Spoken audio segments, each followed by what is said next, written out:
There we go. We're on? Yeah. All right. Hi, everyone, and welcome to D20 Error, but where we roll dice before one of our internet goes out. I'm Kate. I'm the DM.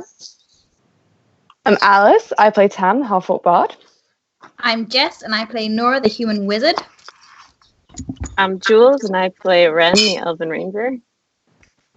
I'm Miller, and I play Augie, the human paladin, and Maddie is on her way, and she plays Val, the druid tiefling. That took me a while. I'm Titi, and I play Gilf the goblin. Yes, our special guest is back for another session. Woohoo!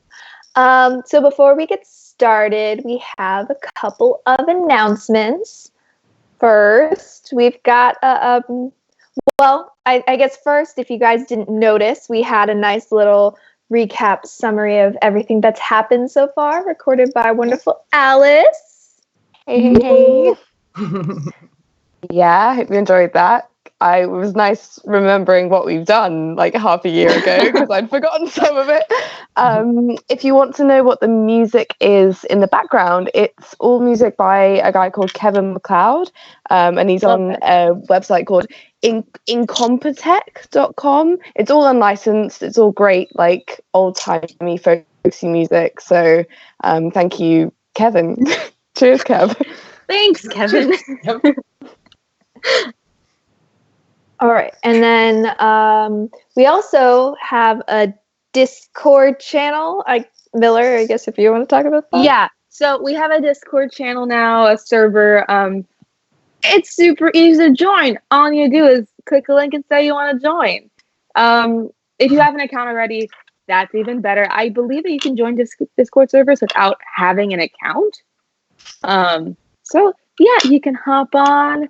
We'll all be on there. You can ask us questions. Be sure to read the rules and stuff and the welcome page before you start messaging, just so you have all that down. But yeah, we have a Discord, so join it.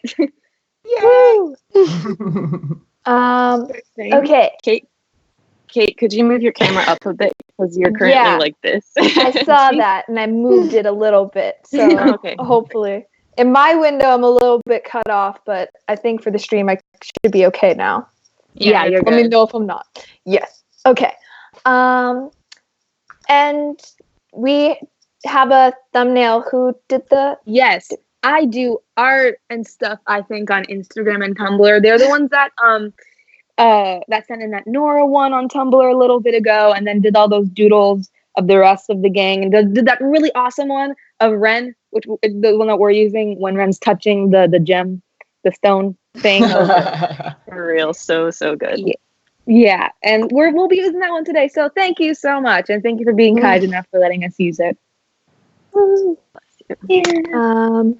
Okay, I have two quick announcements. The first is that at the request of Mickey, our dear Mickey, she requested a playlist for Kayleen, since that's a big person in this. Ooh. So her playlist is, I posted it privately on my Spotify. It's up on my Tumblr, and I think I'll probably transfer it over to the D20 Air Spotify. So interesting playlist, super fun, some cool stuff, some stuff that I was like, did some fun at work today, procrastinating. And the other thing is that on May 28th at 10:30 Eastern Standard Time, I'm going to be in a one-shot on Scraticus's channel, Scraticus Academy. They're a Twitch channel that is all about like RPG games and things. We're going to be doing a racing game on the Cypher system, which is super cool. I've never played it before, so yeah, be sure to go check out that. And I will probably post on like my Twitter or something closer to that time, so you can follow me on Twitter or something if you want to. Okay. Can I give just a quick shout out just to Straticus in general, who has just been supporting our stream like nonstop. They host our stream sometimes on their channel when nothing's happening. They offered nothing but like super kind words and they're just so nice. So just like a big shout out to them for just being really kind to us. Thank you. All right. And does anybody have anything else that they want to say? How's everyone doing? I don't know if we want to start without Maddie, which I feel bad about. But Is Maddie taking a nap? It's too far away. Val fell asleep on the creepy bed. yeah, totally. Val is so Should we flustered. take questions? I just would like to tell everyone in my head, I fully am under the impression that Gilf's bed is a water bed. I just have that in my head. Yes. I needed everyone to know that. There is a mirror on the ceiling. If anyone wants to please draw Gilf's bedroom in like all ridiculous detail, All of its God. glory. like just purple everywhere, that would be great. Oh my god. Do we want to start? Do we know how close Maddie is? We could take some questions. Questions. Okay, sounds good. So if anybody has any questions, you can hop over to our Discord or I don't know, whatever. Someone asked, is it intentional that Jess looks like Nora? Yeah. I'm wearing green overall dress and glasses for my girl tonight. I couldn't find a feather, but it happened. Find better. Oh, that's a good point, actually. But Yeah, I actually did get a Nora wig this week. It came in the post. It's ready to go. I'm ready to do it. I'm so excited. Yeah. We haven't even seen it yet. Ha I'm ha so ha. excited. Yeah. oh, someone asks, where is Gilf's kazoo? In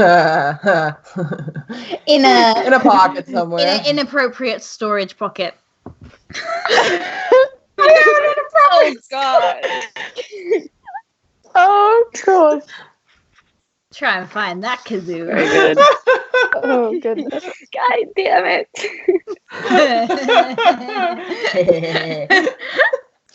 Good lord. It's a real talent being able to turn anything into a sexual and like innuendo. Have we posted that we're live? Oh, no, we have not. There we go. Oh, we are terrible at this. Hey, you know what? So bad. You know what? It's okay because we're doing better than the Game of Thrones writers. So Oh my god! Oh. no spoilers for people who haven't seen it. But I have so many thoughts. Yeah, Disappointed. that was the thing. That was 6 years of my life wasted. 7, 8, God. How long has that show been going? 10, I think. Oh. It's been 84 years. We're talking after the stream. In case you guys were wondering what it's like when we go on a break or after the session ends, this is it. Yeah, we bitch about We're games. stalling some more though. Eurovision this weekend. Is Is it? anyone going to be watching Eurovision? Oh. Yeah, it is. Shit, It's on man. Saturday. Yep. Oh my god, I'm there. I'm at the stadium. I'm there with Graham Norton. I'm ready.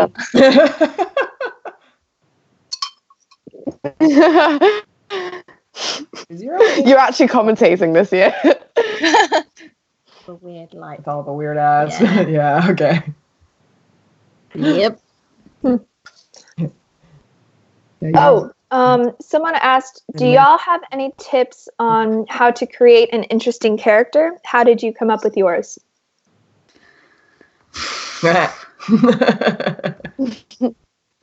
I left it up to my followers and got a goblin Honestly, prostitute. Thanks, guys. there are a lot of ways that you can make an interesting character. I have a friend who, whenever he goes to make a new character, when he rolls his stats, normally you roll 4d6s and choose top 3. And then you have all your numbers, and then you decide which stat to put the numbers into. He just goes, I'm rolling strength now, and rolls 3d6s and just takes it. And then he just makes a character based off of that. That's cool. So, like, if you want to just be random about it and, like, challenge yourself with RP, you could do that. Or you could plan carefully, as I think most of us did, starting with background, probably. Yeah. It's kind of up to you. It's what you want to get out of the game. Yeah, I kind of just thought about what sort of person I wanted to RP as, rather than like, I wasn't very strategic, clearly, because I'm a squishy little wizard. But yeah. I think it's also worth sometimes thinking about like what class you're going to be interested by as well, like, and looking kind of at what you get at higher levels. So like, not that some classes are better than others, but sometimes you can see abilities and be like, oh, I'm not really fussed about that, and I'm not sure if I'd be excited to get those benefits. Whereas like for me, like, I love barbs because there are so many things you can get, and like I'm interested at every new level and new ability. So that's something to keep in mind, so you don't feel like you're being shortchanged or anything. And I also think that if you focus too much on having, like, I want to make the most interesting character ever and have it be super original, super this, it's going to go in a direction that is really hard to maintain, where, like, so many things are happening at once, and it'll feel like it's like a jumble of a character where you just kind of, like, throw stuff together. It's, like, super cool, super this, super that. And even though you try to make it as interesting as possible, it'll feel very flat. Yeah. So I think, I think the most interesting characters are ones that are like the most human and the most like real people. Yeah. So before you start adding like what makes them different, what does that, just figure out who they are first. Like their likes and dislikes, their flaws, their good qualities. Kind of like when you got like Batman versus Superman, where Superman's just this like ultimate hero or whatever, and he's boring as shit because he's just like sorry, but he's just like, he's like unbeatable, and he's like all this like, and it's just, it makes for a very one-dimensional character where you've got like Batman who's like got all these problems and stuff, and it makes it more interesting. I like Superman, but that's cool. Kate. Also, I posted the live post, so if you guys can go to blog that to get the word around, we're stupid. I was going to say, as someone who has to create a lot of NPCs versus actual like player characters, I have a lot of different things that they come from. Sometimes like I'll listen to a song and I'll make an NPC off of that. For instance, like I just have in the back of my head like a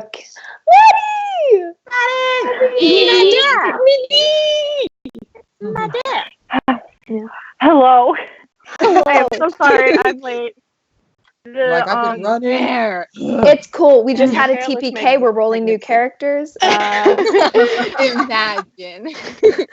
Guilt kills everyone. I knew it. Give it an hour. In that case, let me quick finish my other character's backstory really fast. Let me just go. Great. All right. I have a couple backup characters that I have for like the 3 campaigns that I'm in, because one campaign I wasn't at a couple of sessions, and then I come back and they're like, yeah, so everyone died, and I was like, yeah, good joke, right? And they're like, no, the whole group died. You're the only one left. And I was like, are you kidding me? The only reason you're alive is because you rolled to see if you would run or not, and you rolled a nat 20 and ran. And I was like, are you fucking kidding me? Also, Maddie, we are live.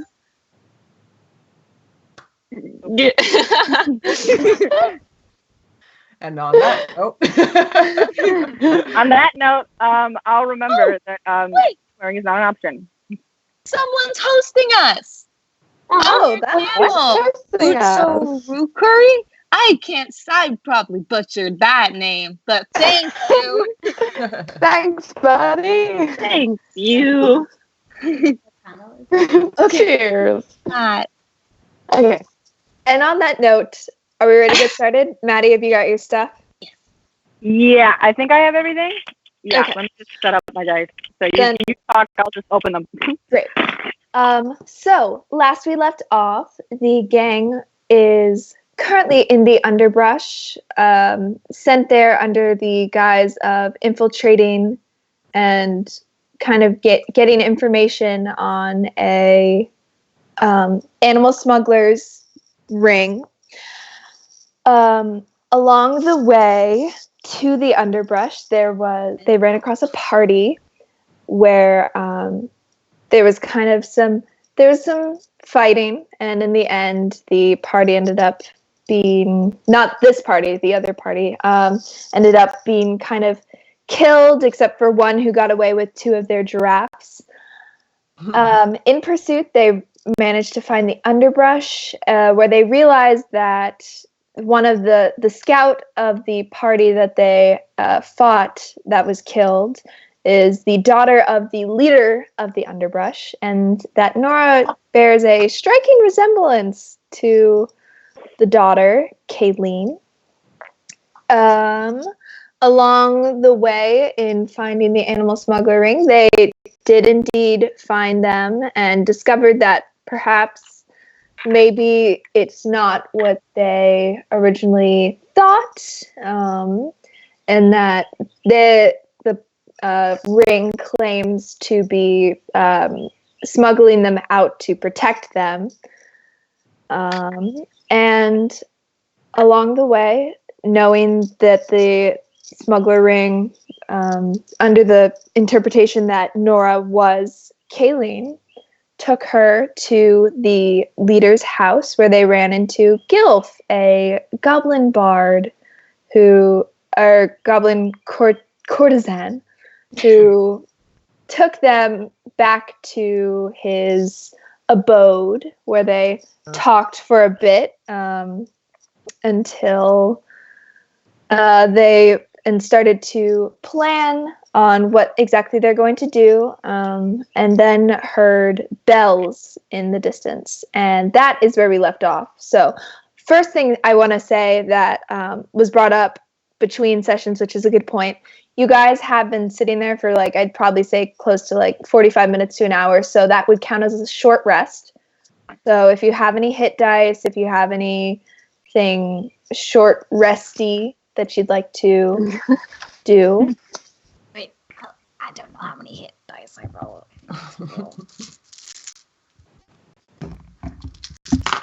While she's rolling hit dice, someone asked if Kayleen is tiny as well. Kayleen is 5'2".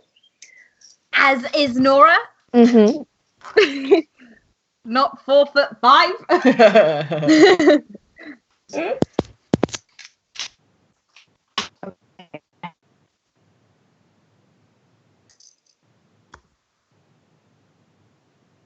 So, as you were talking about exactly what you want to do, what the plan is, you hear these bells going off in the distance. Just you, though, because you're the only one with that passive perception. Not to alarm everybody. Well, actually, to alarm everybody. Listen carefully. Can you hear that? I think they've noticed we're gone. Hear the bell.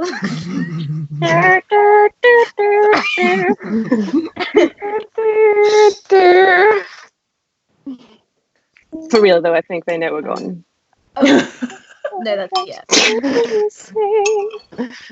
Oh, for real. Shit. So I guess that means we should go back, right? Or we could just leave. Yeah. Or that. Oh. Well, why don't we go with the That's plan so that? much- Why don't we go with the plan that you came up with? You and I will go back. The alarms will stop, and I'll help you out. Yeah. Divide and conquer. Are we certain that Nora should go alone? would you like some backup, perhaps? What am I, chopped liver? Yeah. Well, I mean, very yeah. new to us. You are very tiny too. hey, tiny people can do many things. Right. Right. Absolutely. I can do lots. I think I might have an easier time convincing these people who I am if it's maybe just me and backup. So maybe you guys should. I mean, no. What was I going to say? Maybe you guys should go back to where we found the smugglers and see what's going on there. I know you're. I mean, I'm not very yourself. sneaky. Yeah, neither am I. So, What did everyone say? maybe.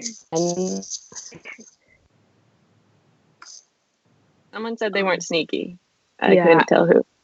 I said I'm not sneaky, and I said that she wasn't sneaky. I have armor. I have chainmail. I'm really loud.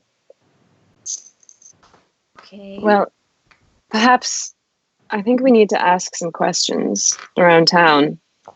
I think what Gilf said was valid about us investigating our employers and maybe getting a bit more background.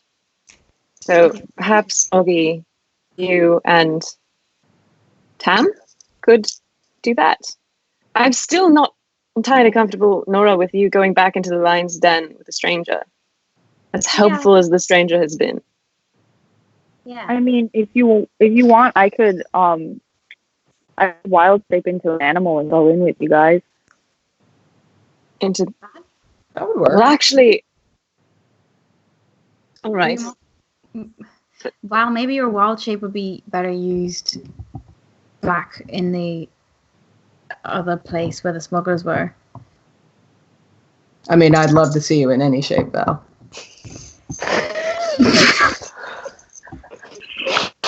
Moving past that, I do like the idea of having a little stealth backup with you. I prefer you be guarded than me. Me? Yes, Well, you. we'll take the stag. What? Why don't we take the stack? He's big and tough. I think the You stack. want to bring the stag upstairs, like upstairs. I mean, I feel like the stag's pretty good at going upstairs by now. I think the stag stays with Ren. He To be is. honest, he's not my biggest fan. I don't know if you would take other people's requests. Yeah. What? Listen. If I go by myself, I can always. Damn it! I don't know. What if? Okay. So you said when you identified our pendants that we got from our employers that they have some sort of tracking magic embedded into them. Is there a way you could twist that and make it so that we can tell where each other are, so that if shit goes south, we can find each other? DM. Okay. Roll an Arcana check. Wait, what? Was it? Is it?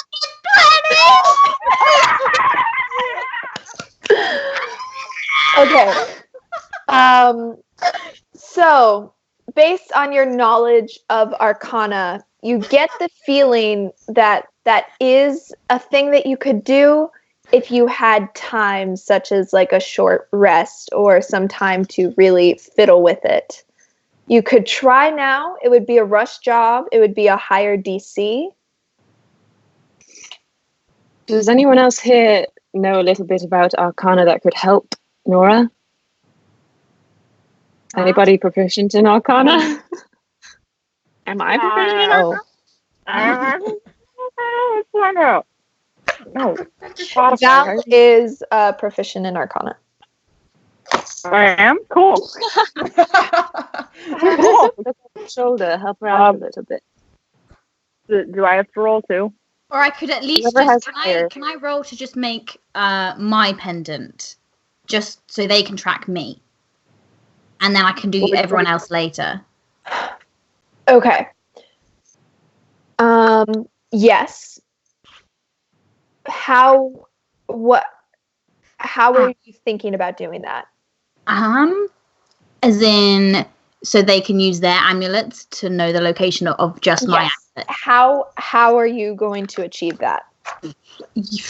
Using the however the Magic Guild are tracking us with our amulets. Okay. And Val, are you trying to help? Yes. Okay. So then I'm going to say roll an Arcana check with advantage. Okay. Because Val is helping. Okay, that's unnatural 20. I think my... How am I looking at your character sheet? Yeah, it's an unnatural 20. Okay, and that was with advantage, or 20 was the DC you needed. So, so over the course of the next 30 minutes, you guys sit there, watch as Nora, you reflect on your brief discussions with Abington and Quimby, and kind of how he talked about the creation of these amulets, and you actually managed to get under. There's a metallic casting around this central gem that you managed to pry open, and you see kind of almost veins that are running up through the necklace part and around, and by finagling them and using some careful thinking, Val actually druid crafting a little bit of thin tools for you to tinker around with. All of a sudden, you guys feel kind of just a heaviness all of a sudden around your necklaces. And Nora, you take a minute, and as you move the necklace closer, that heaviness gets deeper in that amulet, and then as you move it away, it gets less heavy. So you guys reasonably now can figure out, not know exactly where she is. However, you are able to know in approximation how close Nora is to you. Okay. So does it kind of work when both ways? This was just one. Okay. You could, if you took over the span of probably several days, you could probably link them all together. Okay. Okay. So we can tell where Nora is, but Nora can't tell where we are. No. Okay. Is this in terms of the proximity? Is this kind of working when you play hide and seek and it's hot and cold kind of dealio, where it's the cold, it's the lighter it is, the further away we are from Nora, the heavier it is, the closer we are to Nora. Yes. Okay. Cool. Okay. Well done. So, because that 30 minutes has passed, at this time you hear a "open up" on the outside of the guild hall. So not at the room, but outside. This is just Ren at this point, because again, your passive perception, but you hear that, and you hear someone open the room, and you hear footsteps fall as they start to... Someone's coming. Gilf and Nora, perhaps you should meet them in the hallway so they don't see a group of us looking like we're planning a coup. Good plan. This is your Good house. luck. This might be goodbye, Nora. Good luck. I'll be fine. I'll see you soon. Okay. Wear your fucking cloak. Put on my cloak. Okay. I take off my glasses. Okay. So you quickly take off your or you put on your cloak, take off your glasses, and go outside, just as you see two men in simple leather armor, brown, enter, and they go, "You!" And then they come up and they say, "We've been looking for you." Yeah, sorry. No, it's all right. We need you to come with us, both of you. I was just giving her a nice tour of the city. Yeah. Right, and kind of looks behind you in the hallway for a second, kind of looks at Maroth for a second, who is out in the hallway. Oh shit! Right. Is this yours or? No. It's one of our guests. Yeah. I was thinking like the all unicorn kinds in The here. Witcher. Right. I You like don't that want better. to know. Body, you really don't. Got it. I'll give you 2 a minute. And then please come meet us outside. We'll meet you down. Okay. And looks kind of uncomfortable with the scenario, turns and goes back. You hear him yelling and saying, "We found her, go tell." Blah, blah, blah. Okay. So I'm gonna turn to Nora. So kind of seems like Ren doesn't trust you very much. What does that mean? I mean, seems like every time you say you want to do something, I mean, might just be me being iffy over the short comment, but Yeah, actually it seems to me like he doesn't trust you very much, and for good reason. why do you say that? Should we go? All right. Okay. All right. So you all walk out where the guards are there, and there's a mixture of, there's kind of like startled and also relief. And they say, "Hi, both of you, if you would come with us, please." And they start to lead you towards the ascending staircase and back into the house. Meanwhile, yeah, let's just stay with this. So as you all walk into the house, you see before, where it was kind of more quiet, you see there's a hustle and bustle of servants and people walking around, kind of people who look, everyone's dressed relatively nice. You get that this is like the governor's house. This is kind of, it's a nicer place. There are people, their medallions are all visible, very shiny, with a plethora of different houses and different colors. And Gilf, you see a couple of the Guild of Nimble that are walking around as well, and some of them are like, they kind of recognize you and kind of, Hey. "Hey, what's up?" As you're walking around, and then they see who you're with, and they kind of like very there are other people that are walking around kind of looking at you with disdain. A lot of them, though, all the eyes, and kind of stop for a second and turn to you, Nora, and just kind of stop and stare in disbelief as you are led not up the stairs, but around the stairs and behind and through double doors, which lead into a large chamber that is, again, busy with the hustle and bustle of people. You see on the sides there are almost like pods of different colors, and different people are inside. There's some that are, there's pink and blue and purple and yellow and green, and a lighter blue and a red and an orange. Roll basic intelligence check. Or, well, Gilf, actually, never mind.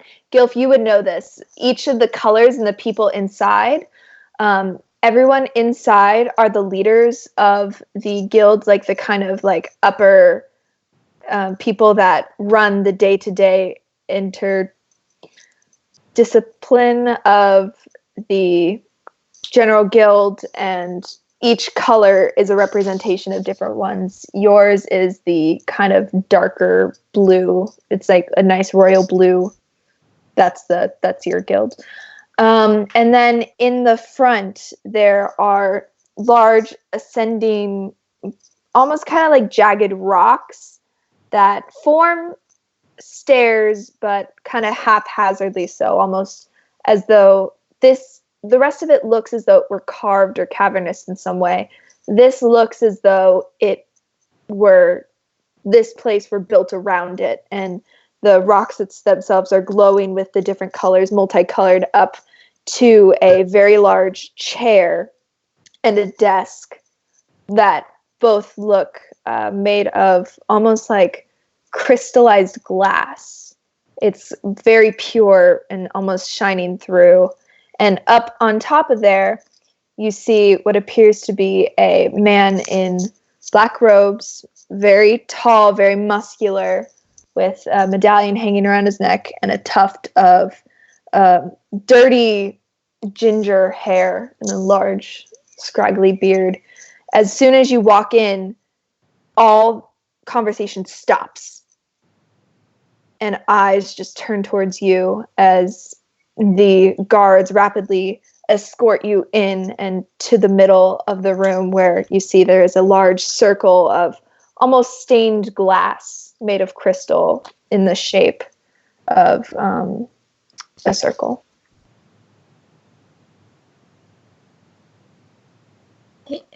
Hey. Your voice, surprisingly, although timid, it seems to echo and expand, almost as though your voice, however small, seems to fill the room. And everyone's just stopped staring at you. Slowly you see Alistair standing up on the throne. You hear something low and guttural, almost as though he mutters something to himself for a second, and then moves around the desk. Slowly goes down the stairs. Can I get you to roll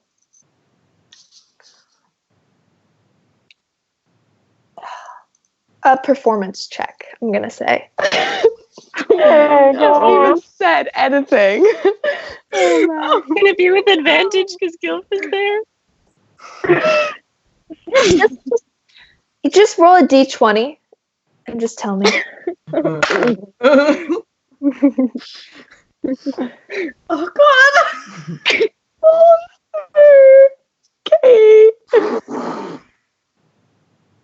What was that? Oh my God. Oh God. No. No, please. Oh, okay. It was not. It wasn't. I was doing so well. It wasn't a 1. It wasn't a 1. Okay. What does that bring your total to? I don't think I'm proficient in performance. Yes. No you shit. can add your, I believe it's charisma. 4 total. 4 total. Okay. Fuck. Great. So the room stays quiet, and he marches up and just stares down at you for a second, gets down on one knee in front of you and looks you in the eye. Leave us, please. And everyone in the room turns kind of confused and begins to leave. And he just stands there staring at you. Is Gil still here? Is Gil... Oh, okay. That? Is Gil still here? Gil, do you leave or are you still there? Maybe I kind of go back and I'm lurking in the shadows a little bit. He waits a second as waits, and you hear kind of like the slamming of doors and of stone and rock moving. This. So, Kayleen. Been 2 years. Apparently so. Interesting. I didn't realize when my daughter left that she'd acquired an accent. With all due respect, sir, I don't know your daughter. That's apparent. So instead, you decided to masquerade as her, giving me and the people here false hope. Tell me, what exactly did you plan with coming here? What did you expect? To get money, to get notoriety, to get... What is your game here? All I know is that I came here with no recollection of who I was, and people started calling me Kayleen. If I'm not her, that's not my fault. If I am, hey. Make a deception check.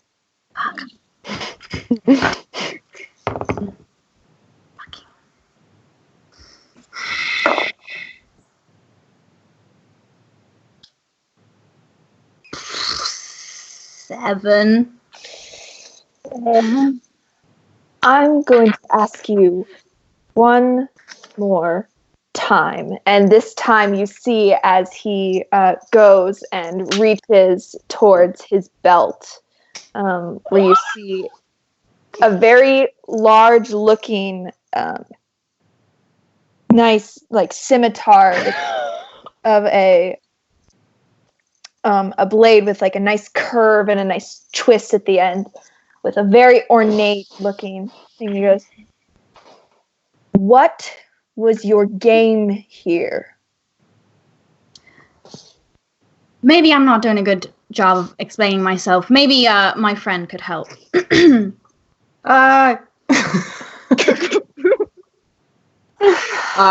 So how well do I know this guy? So you again have had your fingers in many places. However, Hey, Lane's dad. however, you never really had a conversation. I mean, he is the leader. I would say that this is the mayor of the town, essentially. So similarly to you knowing the mayor, like you know of him, you know, his public persona, but you don't know him well enough to be like, "Hey, yo, bro, Hey, what's buddy." up?" Yeah. You know of him. He does not know of you. Got it. Has he seen me around? I Like would he say so, knows, yeah. he knows I'm one of his citizens. He knows that you're he knows your guild, Okay. and he knows that you're a part of that guild, and that's about the extent. Okay. So I kind of come up and I'm like, it's a little strange that you don't recognize your own child. I would recognize my daughter anywhere. Well, I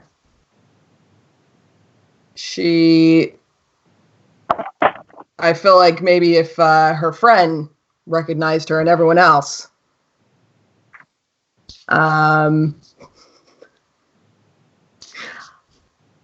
think this is funny, do you? You think that this is funny, coming here pretending that this stranger is my daughter, who I haven't seen in 2 years, who I don't know where she is. people change a lot in 2 years. Not that much. Let's just say that I'd be careful if I were you, because if you do something that maybe you end up regretting out of a rash decision, you might end up losing more than you anticipated.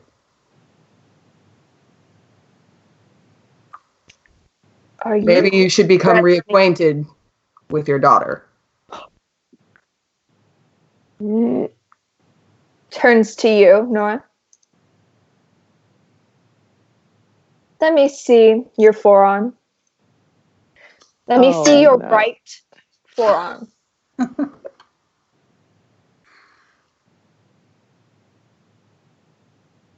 I show him my forearm.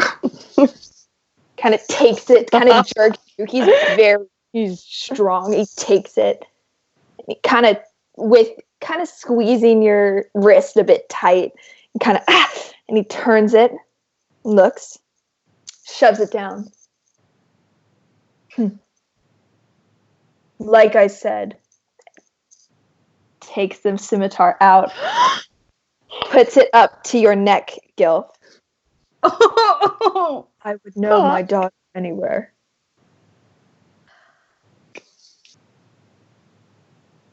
What were you after? Money?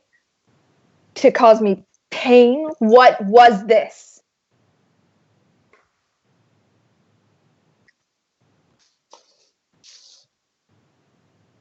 And break. This is real life. Let's go, baby. Fuck. And be very, very careful how you answer this. What was the last thing you said to Kayleen? I said, be safe.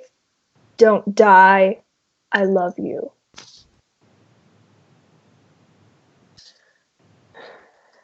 And what does she say back?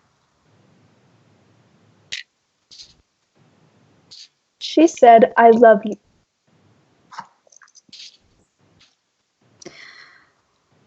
Now I know this must be really hard for you. Do you? I'm just a girl with no recollection of her past. You could be my dad, and I have no idea. But if you are, currently I'm not fond of the idea. So I'm very sorry if we've wasted your time. But I just came here looking for my memories. Maybe you could help, and maybe then we decide. There's no need for any sort of rash violence right now.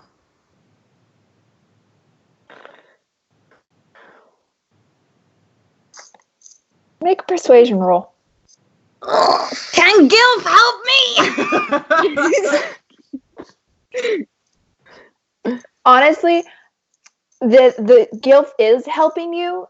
Okay. So this is not with advantage. You had disadvantage with this because Gilf is helping you. That gives you advantage, so it cancels it out. This is just a straight roll right now.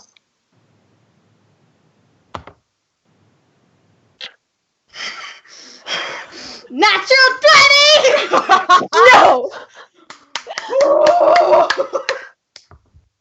Oh my God! Okay. Okay. Oh my Oh God! Gil, you feel the blade against your throat get a little tighter. And you feel a little trickle of blood drop down. 1 hit point. And you see now his hands are shaking as he pulls the sword away, puts it back in his scabbard. And he says, you get the fuck out. If I catch you down here again, if I so much as hear of you down here, I will kill you. Do you understand? Loud and clear. Leave.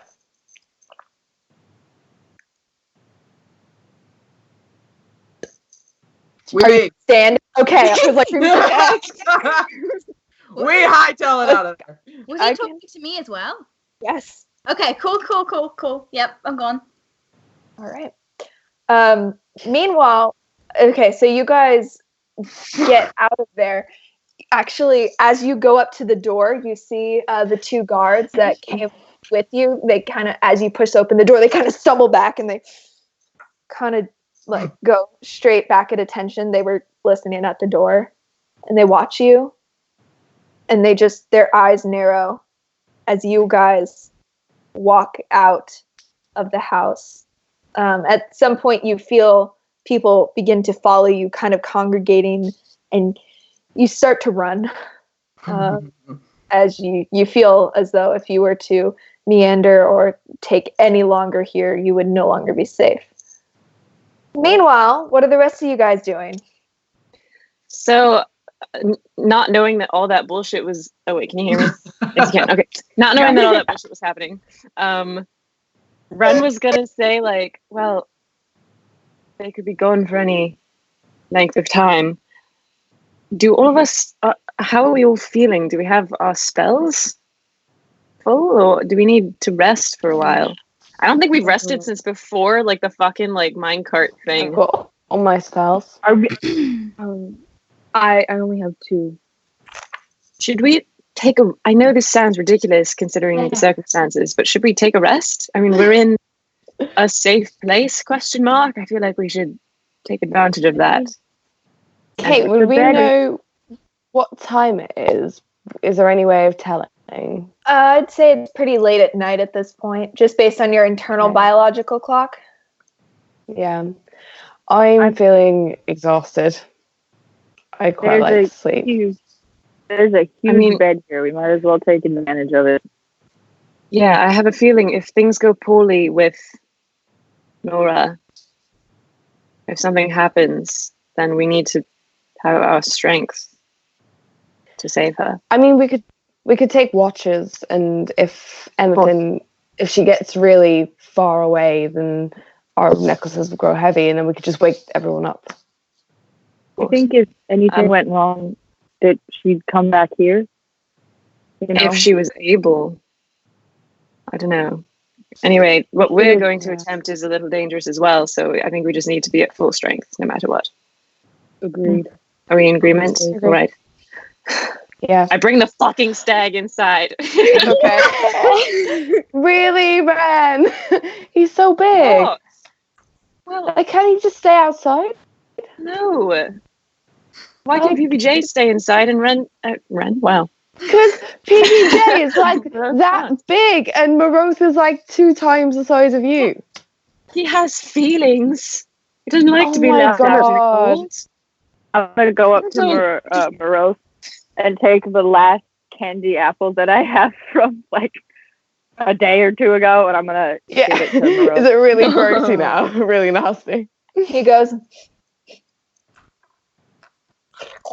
and just takes it from you and just sits there and just...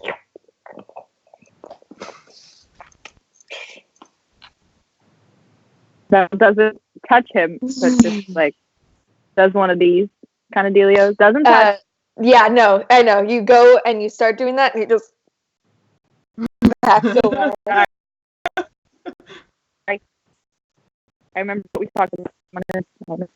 She puts her hands up and like backs away and goes and sits on the bed. Morose takes stay in his corner. The bed is enormous. Corner and have the bed. Kind of goes to the corner, does the thing that dogs do, and goes around in a circle a couple of times and kneads the ground, and then lays down in like a little pile. He's such a good boy. He is an adequate boy. Adequate. The best boy. Ren goes over and sits next to him and says, I could take first watch. You'll get some rest. Okay, as you go and sit down, you see PB&J scramble off of the bed and quickly go into your lap and just sit down inside your lap as well. Yeah. Just out of reflex, Ren is petting him, of course. Okay. Yeah. Oh, I was gonna say, Val does the exact same thing that she did before, where she jumps onto the bed like it's her first time in a hotel, and then just curls into a little ball, and then just it's a little wobbly since it's a waterbed. Oh my god! That's canon now. Okay.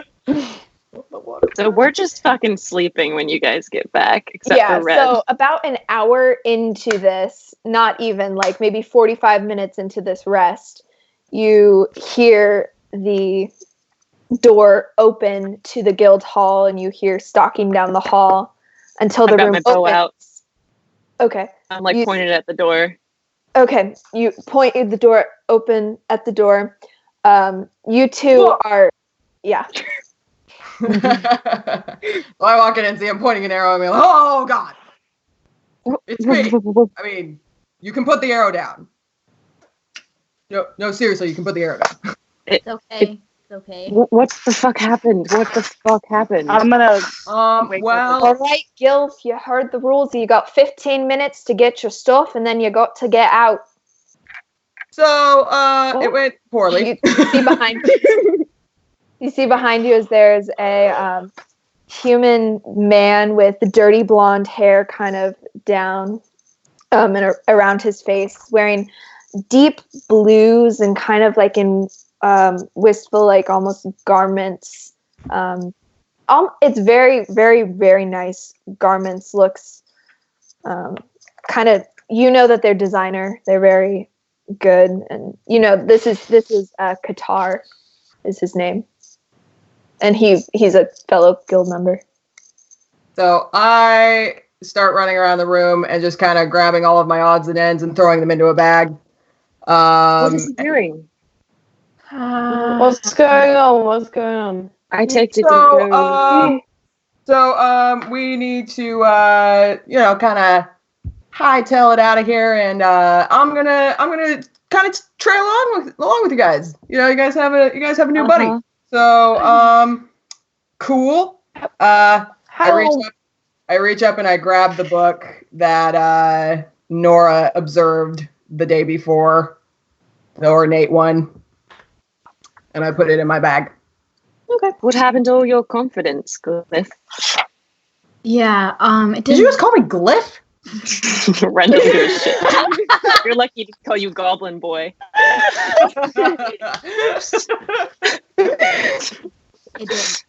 It didn't work. But you're not dead. Wait, so he knows that you're not. No, he knows that you're not Kaylee, then. Yeah, he's pretty sure. Yeah.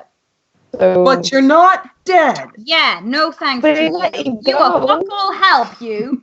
yeah, that's good. We If you letting us leave, he's not gonna kill us. We're fine. I mean, you know, if we hurry. Are we just leaving the underbrush completely? I mean, the underbrush is pretty big, but let's maybe get out of his district. Okay. Right. I have friends in other places. Did we just lose your job? I feel really bad. Like, I move around a lot, so all right, that's fine. I'm really sorry. totally fine. Just let's go. It was his choice, his idea. Let's not be too sorry, and let's just leave. Jesus. Okay. What's happening? Thanks, What's Fran. happening? Accurate. We need I'm gonna skedaddle. sit up now and be like, hello, good morning. What's going on? Yeah, you feel like it's morning. However, you still feel like the soreness in your body, and it's kind of like that. You just fell asleep, and your like REM cycle didn't quite kick in, so you're kind of in that like beautiful state of like, what year is this? Sleeping Beauty. I know that very, very well, that feeling, Kate. Mhm. So she's going to get up and she's going to like rub her eyes and be like, where are we going? While we gotta hightail it out, I'm gonna help Gil pack his stuff. I'm gonna take some more books from the shelf and just generally help him out. Okay. Help as well. She's going to get up and like just start foolishly grabbing pillows and just, like off the bed. She's like They're half really dead. nice. They're like silk, so a couple of them slip out of your hands, and then you you go and grab them and like hold them close. You know what? Ren. You can leave the furniture. It's really cute, though. Ren digs through his pack for a second and pulls out one of his spare bandages and hands it to Glyph. For your neck, clean yourself up. Thank you. Walks I away. just take a jug of orange juice, and that is all I will be taking. A Okay. single jug. Gail, Okay. you're gonna have to lead the way, buddy. I don't know where we're going. Well, I got you. Let's run. All right. And as you guys go out, Har goes up to you and he goes, "I'm sorry, I gotta take it. Take what? Really? You know the rules." Take what? What? What's going on? And he takes the medallion from you. He goes, Oh, no. Oh shit. "In another life, dude. I'm sorry, Now the back. Dude. dude." when he turns around, can I try and like pickpocket it back? Make a sleight of hand We check. have spares. Make a That one's mine, Ran. Ran. Oh, okay, that's an 11. 11. You manage go and you slowly reach like right as he's kind of takes it and swings it, and you manage to cause like you look over and he's kind of distracted by the stag that's standing in the middle of the hallway, and as he does, you just manage to zip, and you zip out and you hear like hey, and then the door slams behind you and that's all you hear. Oh, You got a yeah. medallion? he's useful. There you go. Bless you. What? I knew we were kindred spirits. Oh, God. All right, so now you guys are standing outside of the guild hall. Yeah, you're about, I'd say about a 10-minute walk from the exit that you came in from. Yeah. I look back at the hall and I go, "Bye, comfort," and then I lead the way away. So are we Is just this leaving like the the same? underbrush completely? Yeah. Mhm.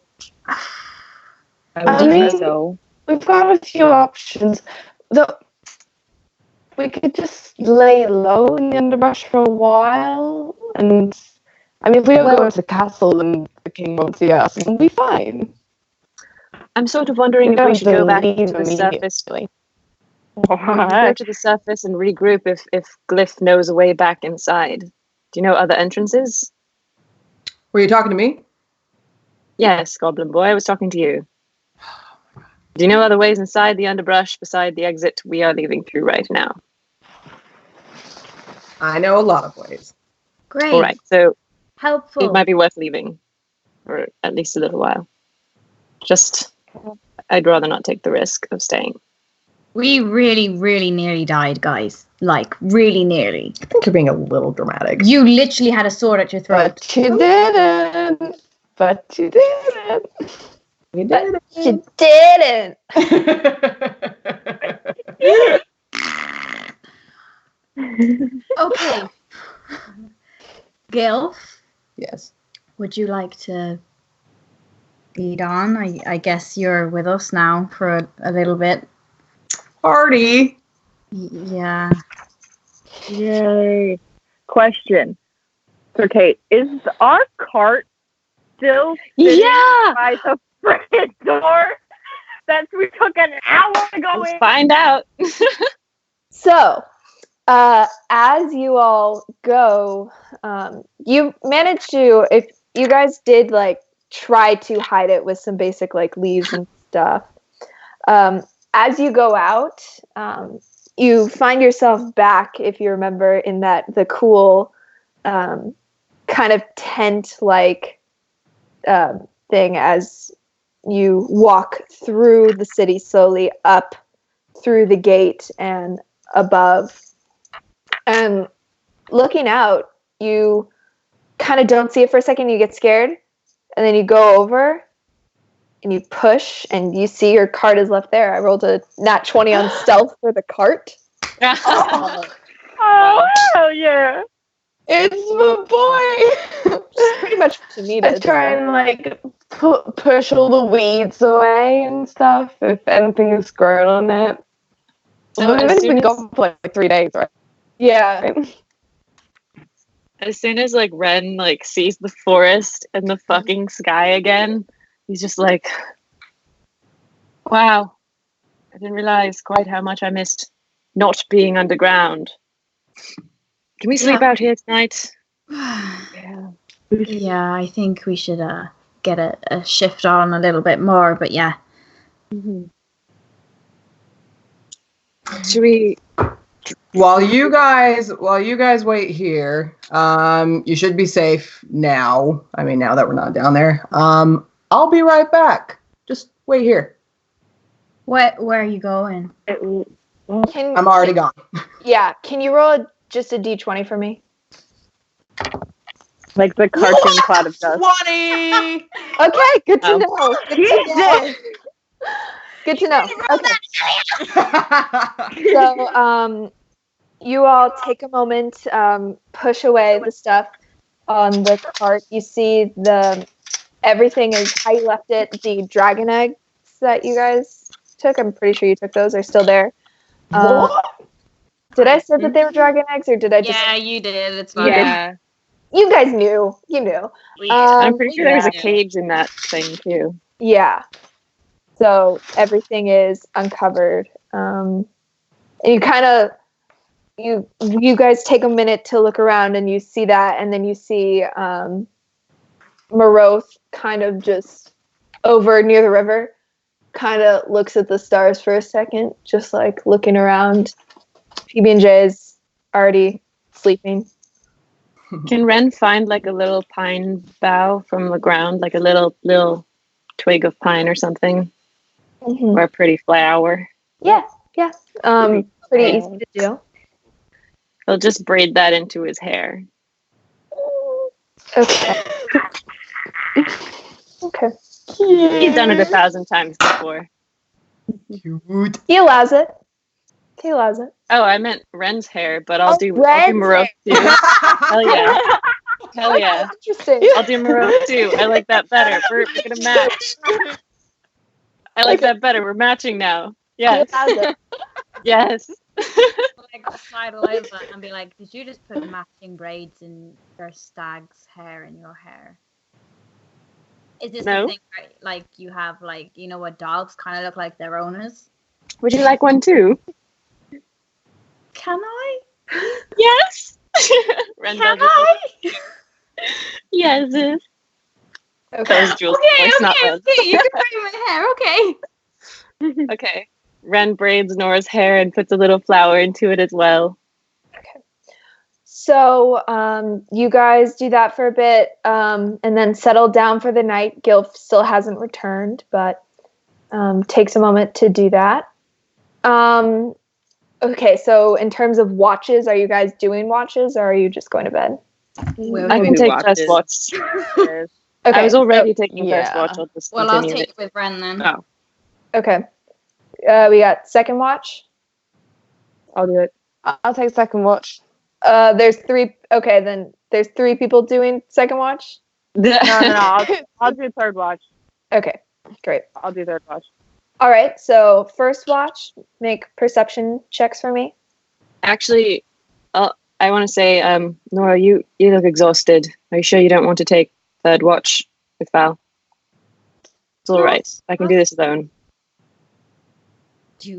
Is that your way of saying you want to do this alone? You just look really tired. Is that a yes? You don't need to stay up. It's all right. I've got Maroth. Okay. You got the oath. It's fine. Okay, good night. So Ren, you're just doing first watch by yourself? Yeah. Can Maroth Okay. keep an eye out too? Sure. Yeah. Make a perception check.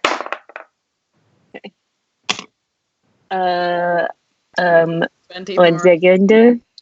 Perception. That's a 17. All right. Maroth rolled a natural 20.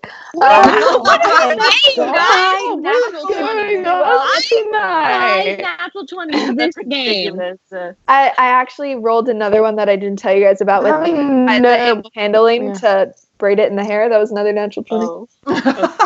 Um, 6, right? Yeah.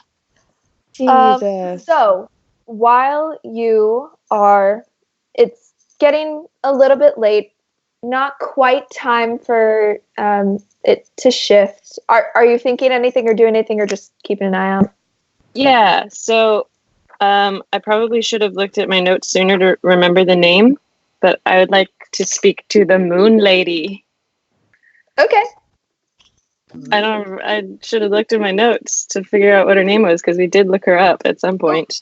But- Does anyone remember? Oh, This is outside of. Lady Silverhead. I was like, I Lady don't want to say Silverhair, anything because I right? don't remember what information I It's gave you. Lady Silverhair. Is that it? Not her name, yeah, it was. but that's Yeah, what that's the one. that's what they call her. That's what I guess Nora has called her. That's not Okay. her name, but Oh. cool. I have 3 different campaigns worth of notes in this book, so no I'm worries, really no struggling. worries. I know who you're All right. talking about. Go for it. I'll just look at the sky, and can I see the moon? Yeah. Is it a clear night? Okay, It's I'll look at the moon. Be like, I don't really know how this is supposed to work. Probably should have asked Oggy before I did this. You spoke to me a while back. Don't know if you remember, Moon Lady, but I was just sort of wondering, why you chose me for something. Why did you speak to me? What were you trying to say? Moon Lady? That's it. As you're kind of saying this, which you got a 17 perception? Yes, I did, yeah.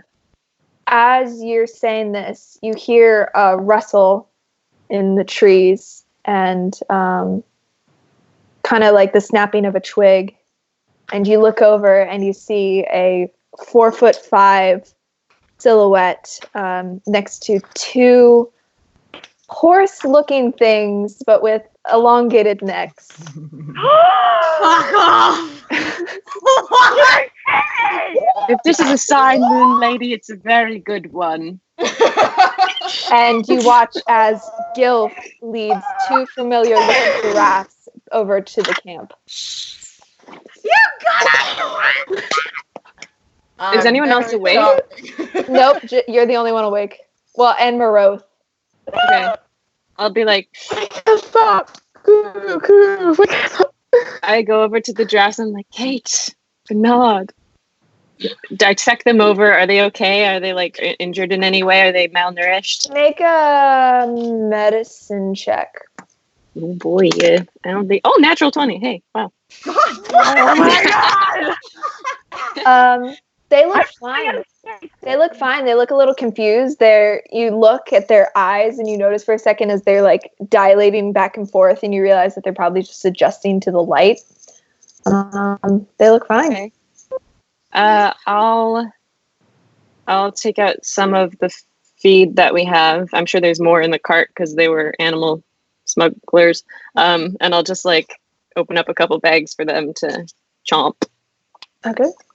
They happily do so. That you kind of lead them over, and they do so, and then you see as some of them go over and to the river nearby and start drinking water from there. Okay. I turn to Gilf and say, how did you do this? I put on the charm. It comes and goes. Well, I still don't know enough about you to trust you, but thank you very much for this. This will mean a lot to everyone. I'm glad. I'm really glad.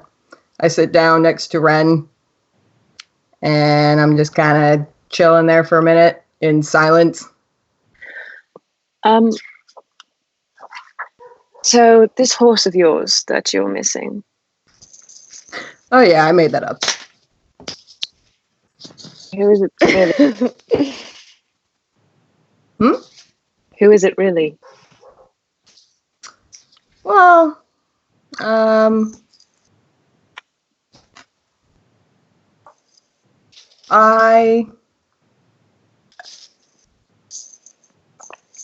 at some point I wasn't always this, but I had a family, and I had a brother and a mother.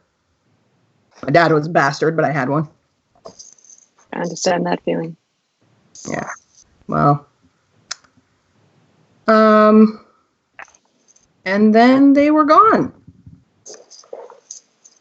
And do you think that they were taken by these people? No, I don't. Can Ren to see if he knows of, in his time, he knows of a goblin family? Make an insight check. Or no, not insight. Let's see. That'd be. Make a wisdom check. So similar, but Natural 20. oh, No shut fucking joke. It was a up. natural 20. What the actual shit is going on? This is So, what? You don't know of this specific family. Like you don't know, oh, Gilf, family of blah blah blah blah blah. Yeah. You know that in Hagish and in the surrounding areas there were nodes of goblin almost villages in a sense. Some more civilized than others. And you know that you always have known that they were savage creatures. They're despicable. They're goblins. They steal things. They're ravenous. They're animalistic. They're everything bad in the world. But you also know that you learned that from your family. And So, are you from Highgash? Perceptive of you. So that's a yes. Yeah.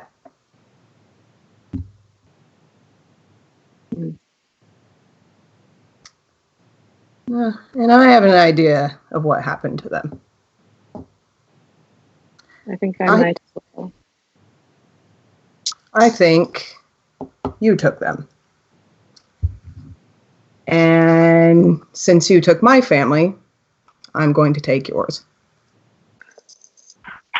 My family is dead. No, they're not. They're right here. Ren has his bow out. okay. And at this motherfucker. Okay. Exactly where the scimitar was, you feel right exactly where that was pricked. You feel the notch of an arrow. Okay. I start shouting. Look who brought the giraffes back! And everyone wakes up. I would, if you're yelling loudly enough, I'd say, yeah, you guys wake up to hear something about giraffes, and in your groggy haze, you see as Ren is holding a bow and arrow to Gilf's neck. Whoa. I hold the arrow. You want to let go of me, Nora. Trust me. I think he just got really startled. I kind of came in with a bunch of giraffes, so sorry about that, Ren. Wait, giraffe? Can everybody please listen to me? I know you're all going to get distracted by the giraffes, and I'm just as happy at the back as you are. Ooh. Please, I'm listen gonna to go me over right and now. hug him. Nora. It's okay. No, it's not.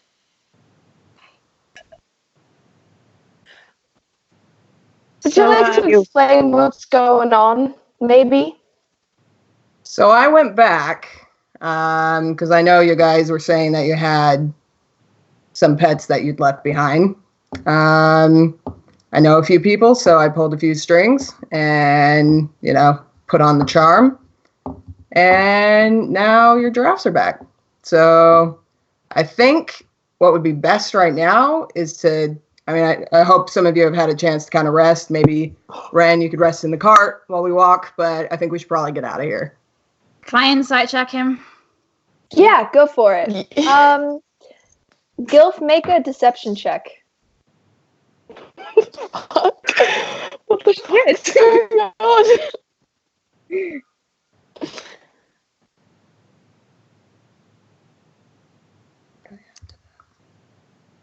You add your deception, which is +7. So we've both got 14. Wow.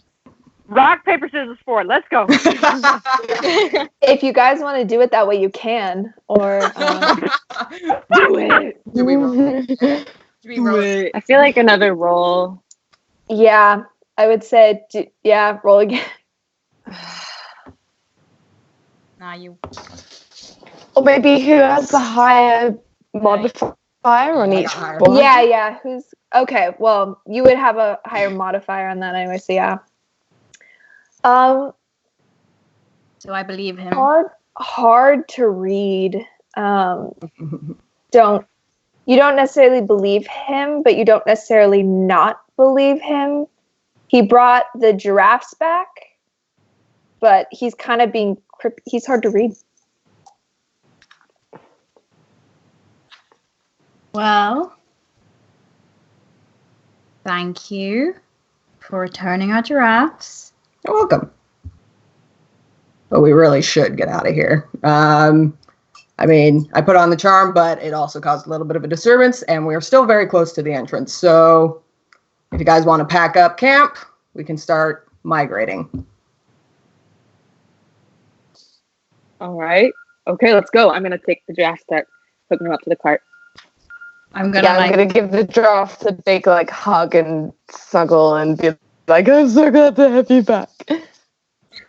I'm gonna hold Ren by the wrist and be like, was something going on? Is Glyph nearby? I'm right next to you guys. I'm not letting you out of my sight, Ran.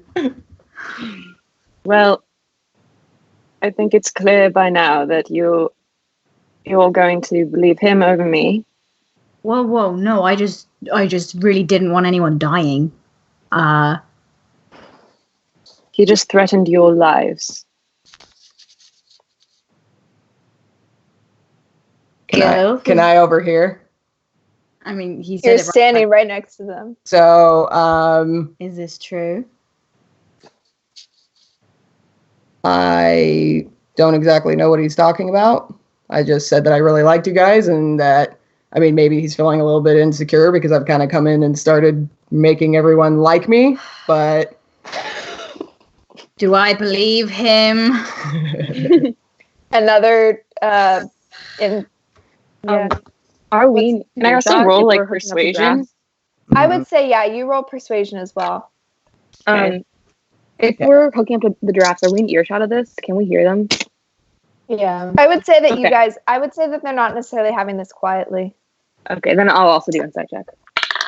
Persuasion. That was a natural one. Oh, yay, a natural 1. Oh, no. Okay, so 15. And I had an 11. You had an 11. Nora, what did you have? I got 17. 17. I got a natural 20, but I didn't say that I was rolling, so I don't know whether that counts. I'll say that it counts. Rolling inside. So basically, me and Pam are lying. You can get the feeling that, he's not telling the truth, or at least not the whole truth, or there's something fishy going on here, but you know Ren well enough. Why would you do that, Gilf? We just made it out barely alive. I just saved your life, actually. Exactly. Why would I do that? You tell me. Well, let's just say that I think he was misinterpreting what I was saying. Hey, Tam, Yeah, you still got that zone of truth? yeah, I do. Why don't we find out if you're I mean, so convinced you're telling the truth? Gilf, are you happy with that? 1 minute.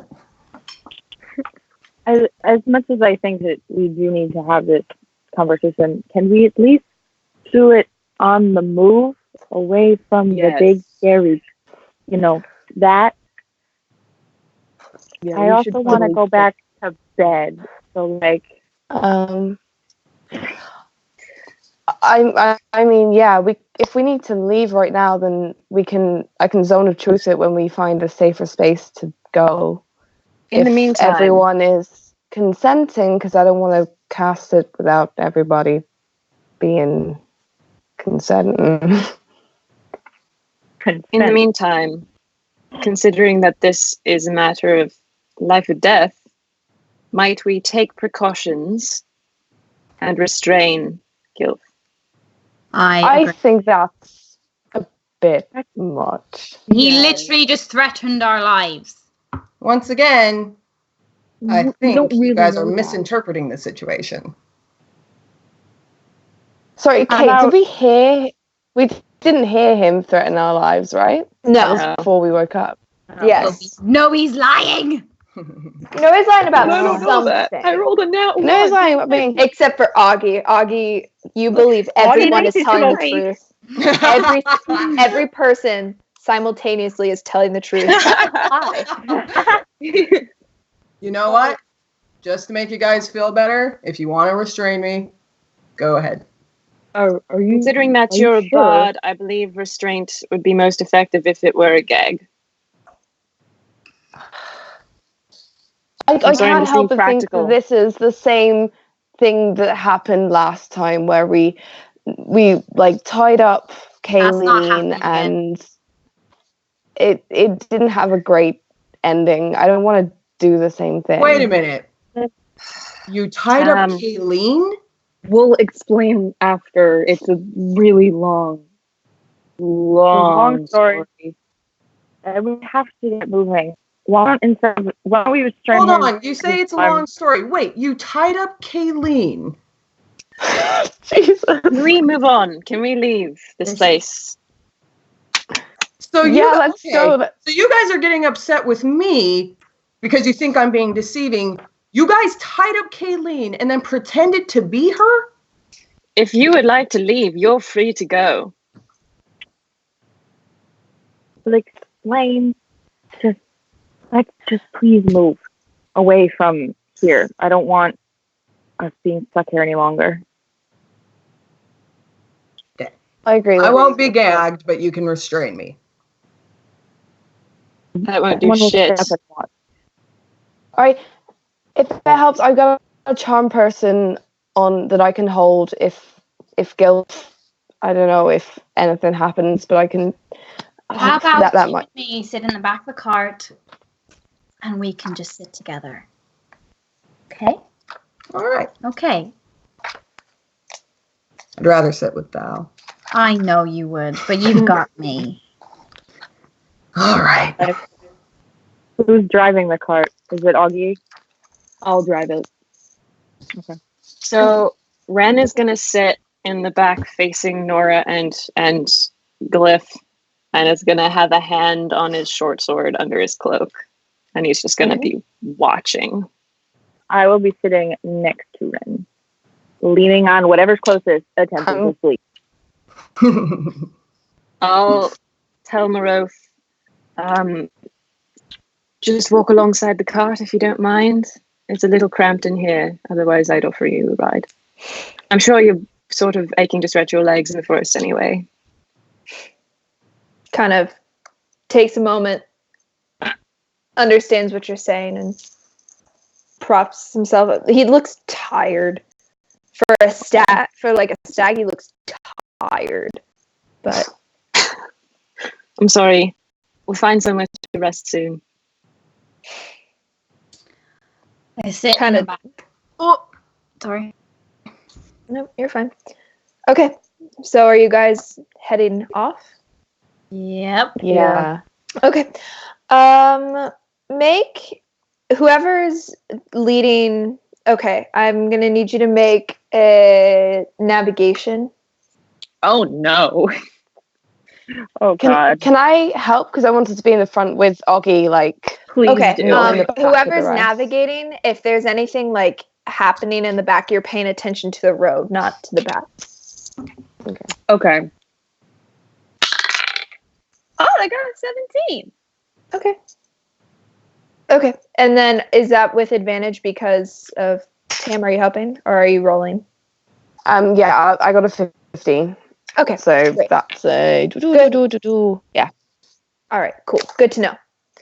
So you all set off away from the entrance of the underbrush, now with Kate and Bernard and an extra horse. Oh, actually, wait. We have a horse? The horse is. When did we get a horse? There is no horse. Never mind. What? Oh. You had a horse to get up here that was pulling the cart, but it has since Oh. been a couple days, and there is no longer a horse there. Got it. Oh man. I forgot about that. Okay. I guess we riding. So when? When do we stop riding? I'm gonna follow my horse to the front door. I'm gonna just. I got the horses in the back. No. God, No. So you guys travel in kind of awkward silence for a few hours.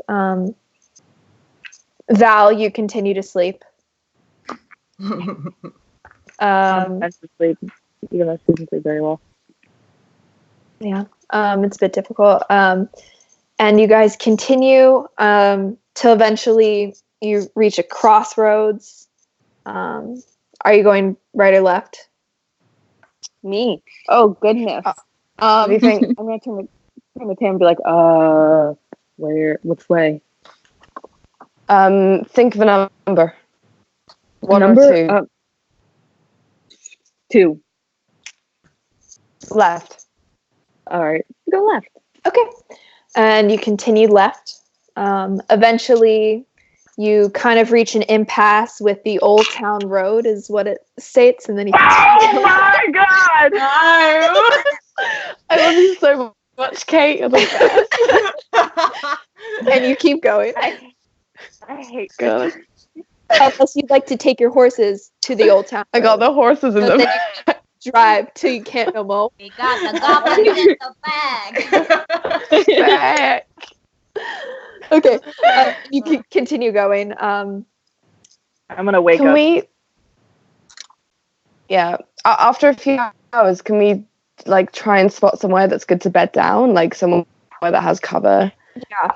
So after a while, you guys eventually find like a small place where you get to the point of like, if you go any further, you feel like you're gonna take a point of exhaustion, like you're exhausted. So you pull off to the side and you go and sleep. It's getting to be around like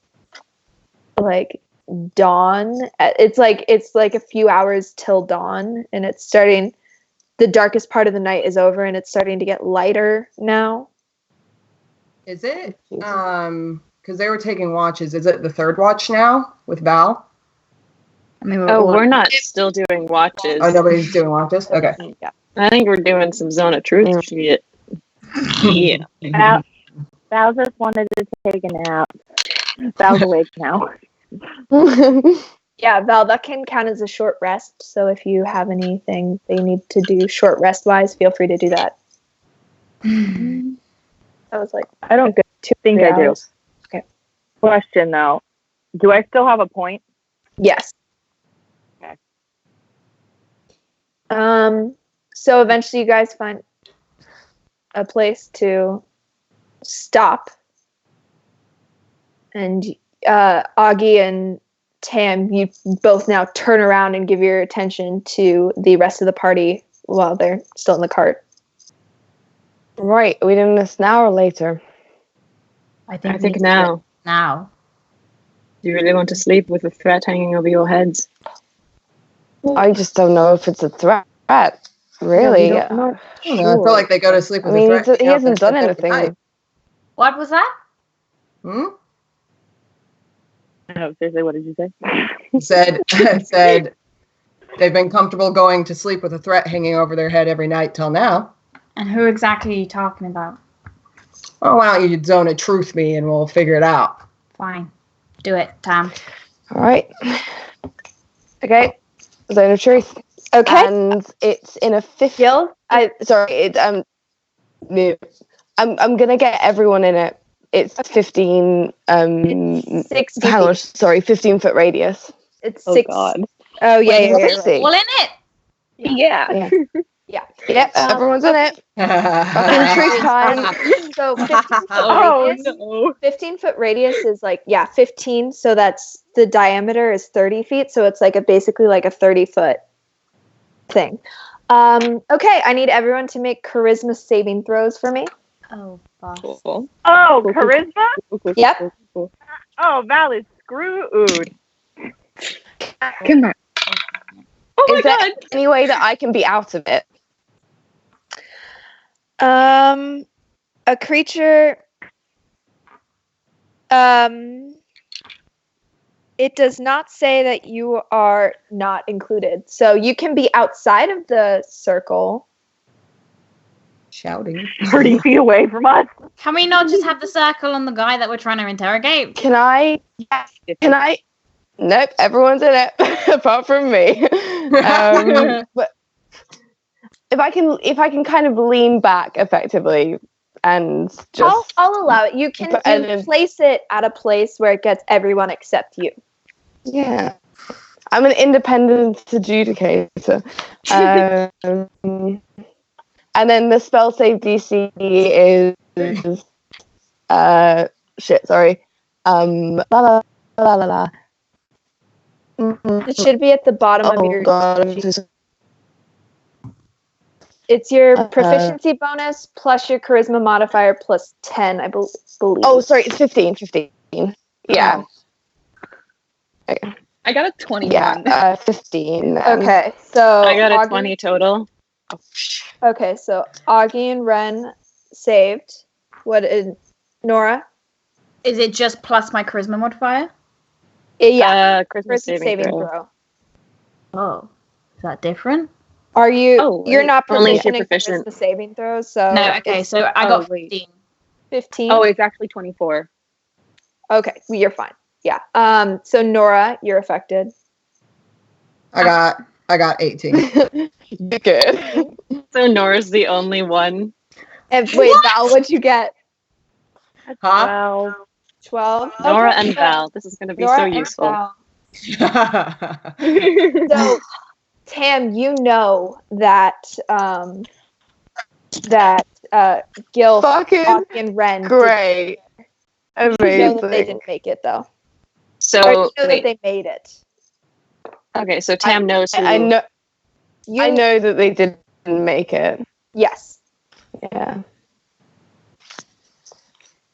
Okay. Feeling sort of understanding who made it and who didn't, I'm gonna be like, bit of a problem. It didn't work on or Augie or Ren. Actually, you guys are legit. It's just Nora and Val. So if you feel like any, Unless any of you would like to they- purposefully like allow yourself to be affected by this. But yeah, you can also do that as well. Can I say I am and not be? you can, but Tam would know. Damn it. Can I do it again? And Yeah, you can drop it and then do it again. It'll Try use up a second second spell. time. It'll use up another spell slot. Second time. God. that's Okay, fine. everyone do it again. All right, let's do it. Come on, All right, let's do this again. And then That was a natural again. one. I definitely did not make it. All right. Oh, buddy. I got like a 23. I got an 8. Fucking boss, man. Wait, Ren got an 8? I got an 8. I got a 5. Wow, Did everyone fail except Gil? I swear. Wow. God. Yet. I got a 7. Alice, what are you going to do? Everyone except for Gilf is affected by this spell.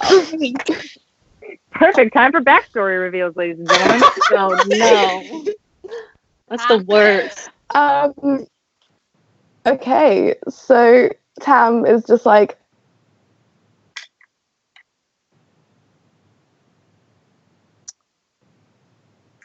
Riveting Yeah? stuff. Riveting. Alice? Alice! We can't hear you, buddy. People So we in the call chat saying that she was lagging. Oh my god! D20 error I'm so sorry. because we play Dungeons and Dragons before one of our internet goes I'm out. sorry, I'm back. There we go. Yeah. There we go. All right. Oh no. Wait, I have my glasses back on. By the way. It's so stressful. Right.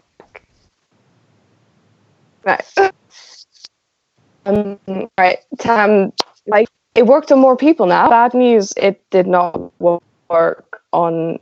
I'm really sorry. It's been a really long day, and I don't know why it's only working on. Because I'm so trustworthy. Sometimes It's okay. Magic is hard. I get it. Just a heads up it's not perfect. for those of you affected. You're aware of the spell, and you can answer questions. You have to tell the truth. However, you can be evasive. You can flat out not answer things. Yeah, you just cannot lie. So if it didn't work on Gil, why don't we drop it? Yeah, sure. I mean, it seems What a if I waste have of some a questions? spell. You are not in a position to be asking questions. Why don't we just... Why? Do you guys have something to hide? No, but we don't know you. That I would Kill say me. you can't lie. Huh? You can't lie. Do you have something to hide? Yes, but we don't know you. Yeah. Please, this is not what we needed out of this spell. Could we please drop it? Okay. Right. In the efforts of like trying to repair whatever damage is in this relationship, maybe Gilf has some question. Maybe Gilf has a question about us. Like, I don't know. I just kind of don't want people to be. I just don't really feel like we owe him anything at this point. What about owing him? I mean, if we kind of lost him his job, and now he's traveled, like he's got to leave the city, and I mean, like we and kind I of. got your I feel like drafts and all kinds of he stuff. did. I feel like we owe him at least like a little bit of honesty. Kate, you said you could refuse to answer. If you answer, you have to answer truthfully. Yes. Okay. So you can just, if someone asks you a question, you can just not respond. Tam, I thought you were all about consenting to this spell, and now that there is dissent, you won't drop it.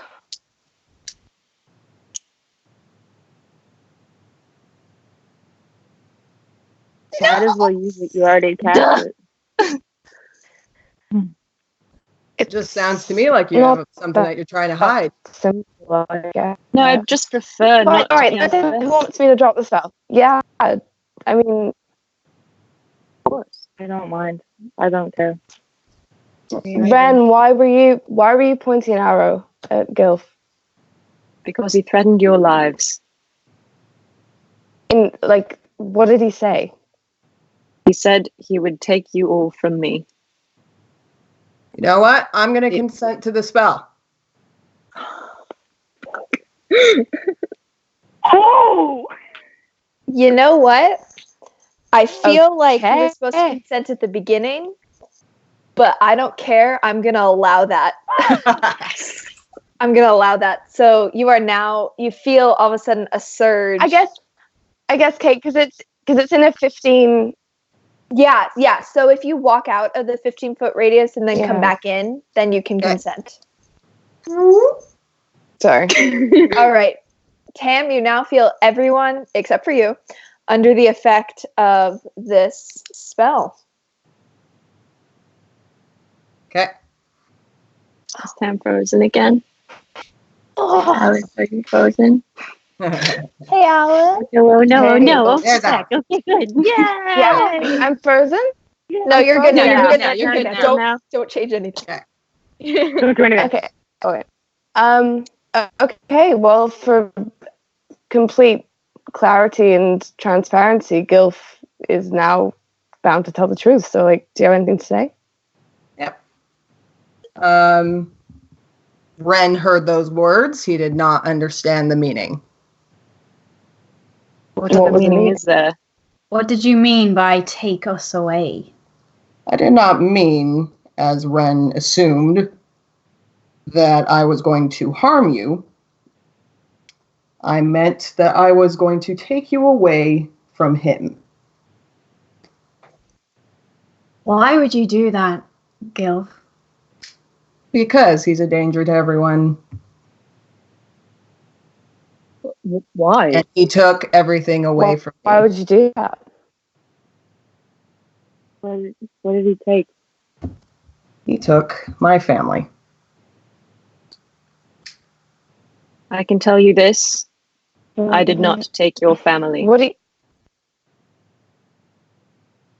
What do you mean you didn't take my family? I have not taken anyone. You're part of the family that did. Is there something you know, Nora? What are you asking? I know his family. And I knew you guys. What? Oh, I went into your little library. I pull out the book from my bag that I took from Nora's library before it burned down. Thought you'd recognize this, at least. You think that I just walked in and assumed you weren't Kayleen? Everyone was fooled. No. Recognized you. Do I remember Gil? Make a history. Let's do history check. Or no, let's do wisdom. Sorry. Or history's. What did you roll? It was cocked, so I can remember again. Okay. You're better at history. Let's do history. 18.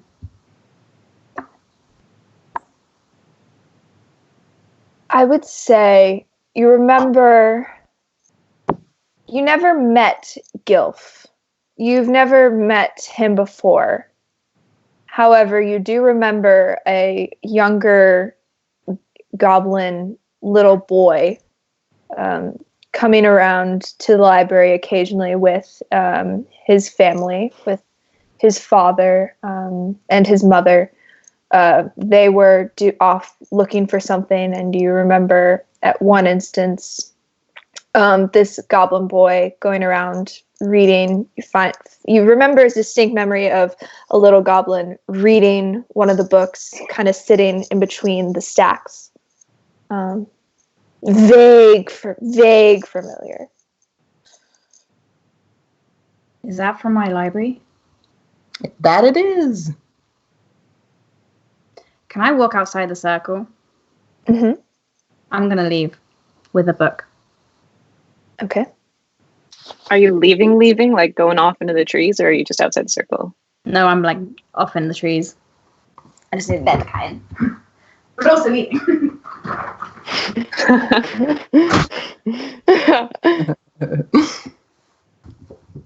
Yeah.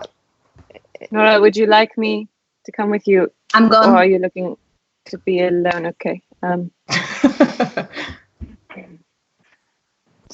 do you know anything about this? So, About the library, about a goblin in the library. Would I remember this as well? I You? spent time in the library. Yeah. Make a history check. That's a 3, so no. No. Like 5 total. And just the nature of you. of course you would. And I just, wouldn't. You yeah. wouldn't know. Yeah. I You would wouldn't give pay me a attention. high DC for that roll, yeah. Yeah, Okay. I already had a very high DC for that, so yeah, no. I don't remember Gil specifically, but it seems like perhaps Nora does. Of course you wouldn't Are you- remember me. What exactly are you asking, Alice? Oh, I don't know. I was asking Alice? Alice. I never get Pan's name right. It's always like I call Alice. Pan Val. It's bad. I'm so sorry. Yes, true. What are you asking me, Alice? I was like, who's Alice? No, I look. I'm sorry. Alice crawls out from the cart. Sorry. Oh gosh, so sorry. I'll just go back now. Bye. I mean, I don't know. Like, do you remember? Like, what's Gilf talking about the goblins in your family? I don't think I'd like to have this conversation without Nora present. Okay. Should wait for her. Should get her back though, because this only lasts for another 5 minutes. Got any questions? I might as well ask them now. If I leave this circle, it'll be broken, correct? No. No. Oh, okay. It's Well, then, just whoever starts. It's basically every 6 seconds. Whoever starts their turn. Okay. Then I'll try and find her and bring her back. But I think she's probably going through something right now. I don't know if 5 minutes is going to be enough. Okay, it's all right. You All right. You do what you gotta. What? What is that book anyway? One more time. What is that book anyway? It's from what I gather, it's from her library, which was very dear to her and which is now in ashes. So it means a lot. It might be one of the last books. Yes, I had the last one. What's in it? Ren walks off to try and find Nora. Can he use his cool tracking skills? Yes.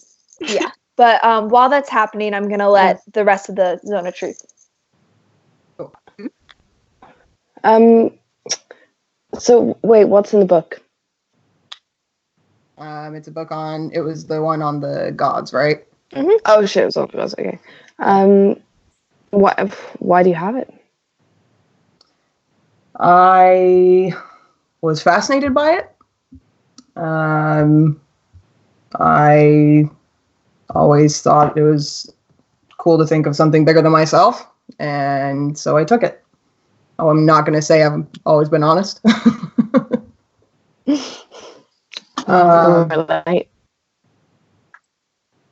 But I can tell you guys that I don't know if the spell's working because I think Ren's lying.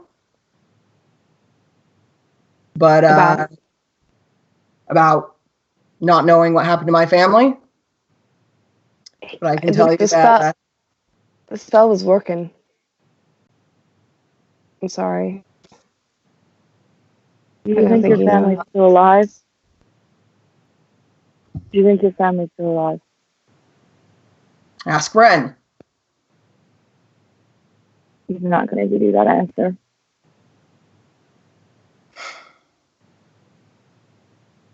I can't believe this shit.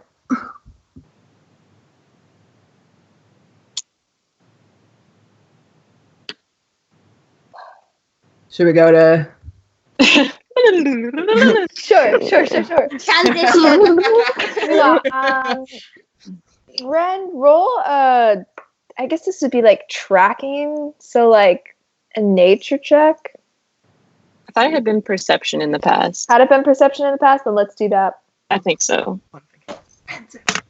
14. 14. Were you trying to stealth Nora, or were you just trying to get away? I was just getting away, to be honest. Get away. Yeah, I would say takes you a couple of minutes, but eventually you find Nora kind of huddled behind a tree, just tracing the book with her fingers. Nora?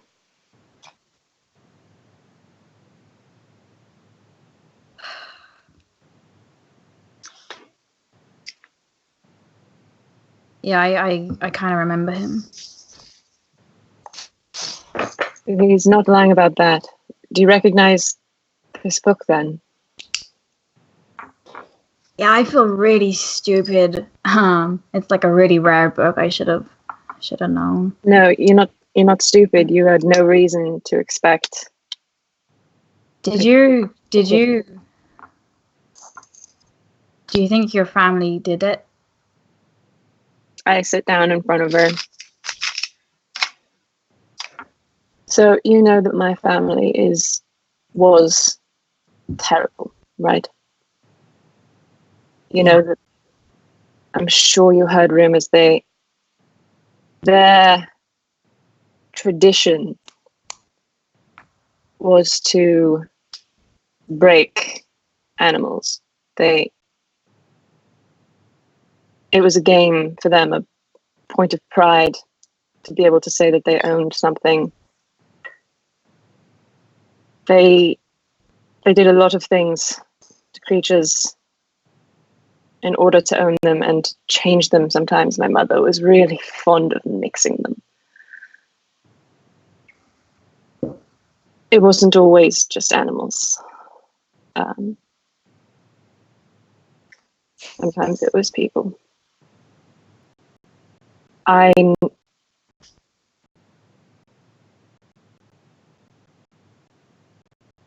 can't say that I never had any part in it, but I didn't want to. I never took anyone. I don't know where the animals came from. I don't know where the people came from. I can only assume it was from the village. But I was raised by them.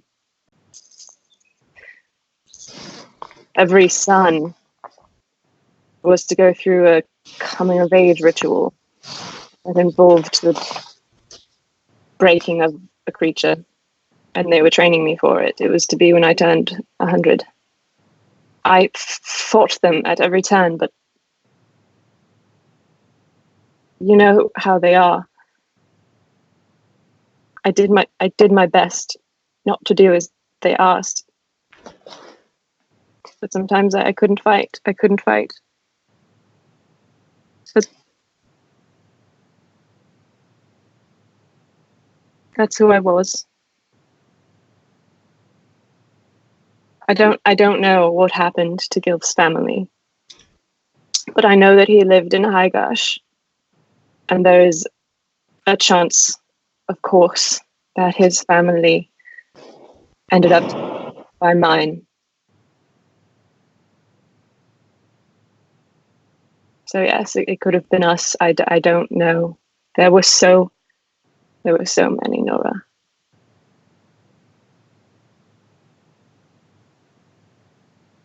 I know that's a lot, and I understand if you don't want to be around me anymore.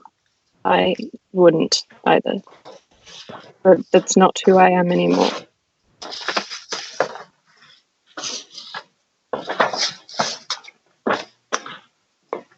So what do we do now? We?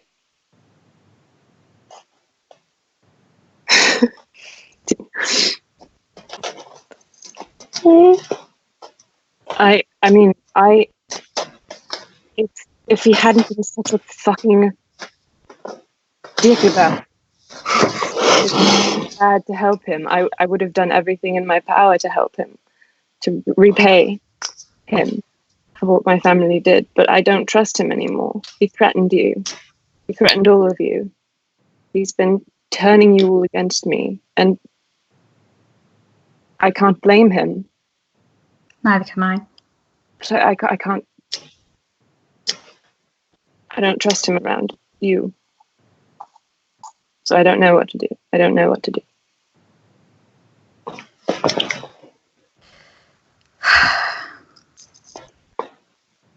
You gotta make this right. I know I do. That's why I've been trying so hard to find ways to free creatures, keep them out of their cages. It's just small steps toward making it right.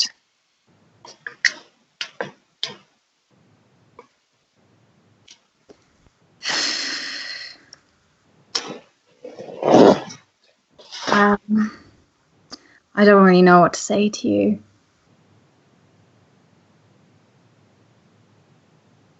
I never killed anyone. I never killed any animal. They wanted me to, but I never did. Okay.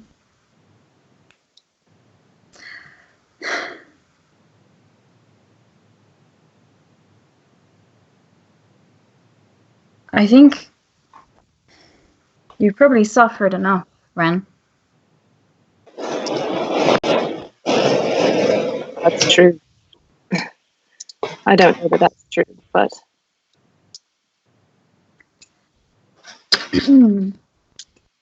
I think we should help him, if only to stop him from...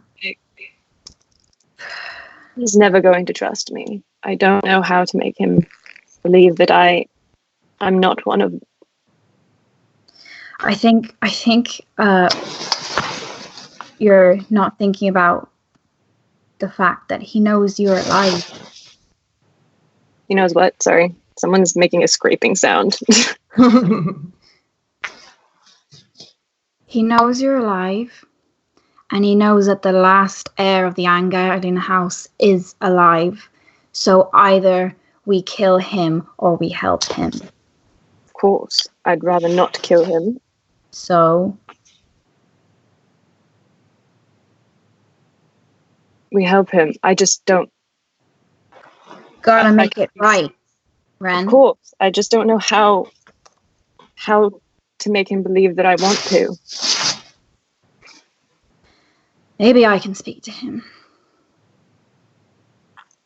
Do you think that I should tell the others?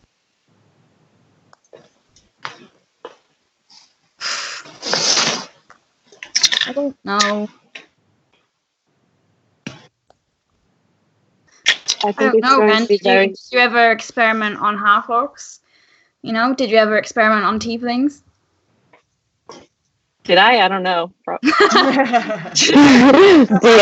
Don't answer that. I think it was mostly halflings and gnomes from the village. It's your backstory. Okay. I will allow you to take that liberty. It was mostly my mother who did the experimenting. My mother and one of my brothers. They had the mind for that sort of thing. Someone's got an echo. Yeah, I got the echo. Who be it? You? Okay, I think it's better now. Did anyone else hear that too? Yep. Yeah. We good? Okay. Yeah, we're good. Whenever they asked me to hurt a humanoid, I refused and was punished. So I personally did not experiment on or injure any people.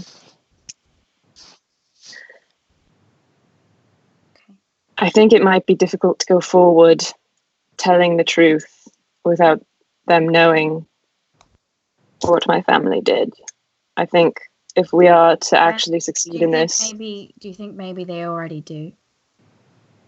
I think they know that they're terrible people, but I don't know how they would know. There was a lot of rumors. Well, And I guess it depends who you think are, what you do with those rumors, right?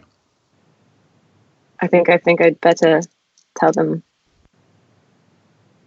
just so we can move forward in transparency. Okay. Well,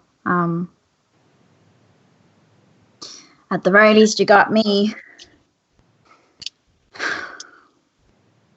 Are you all right? Huh. And there's a lot. I know that book is a lot. Yeah, I'm not gonna think about the book very much. All right. Well, you've got me as well. And I wouldn't have pulled you from that fire if I didn't think you were worth saving, Ren. I think about that a lot. Should we go back? Yeah. I can't with TT's face. Finally, someone whose poker face is just as bad as mine. Yeah. We go back. We go back. Okay. While this is happening, can I still fire off some questions during Zone of Truth time? Go for it. Yeah. Go for it. Okay. All right. I sit myself right in front of Gilf and I'm like, buddy, I really like you and I feel like we get on a level. But you got to be straight with us. Like, did you know who Ren and Nora were before you met us? Because it seems like a very big coincidence that you just rocked up. I knew exactly who they were. And that's why I recognized that Nora wasn't Kayleen. Because frankly, she's very convincing. Very convincing. Really? Yeah, she just did a great job. I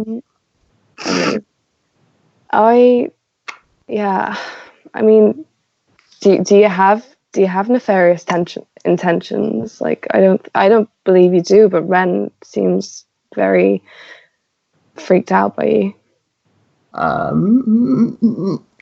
Truth?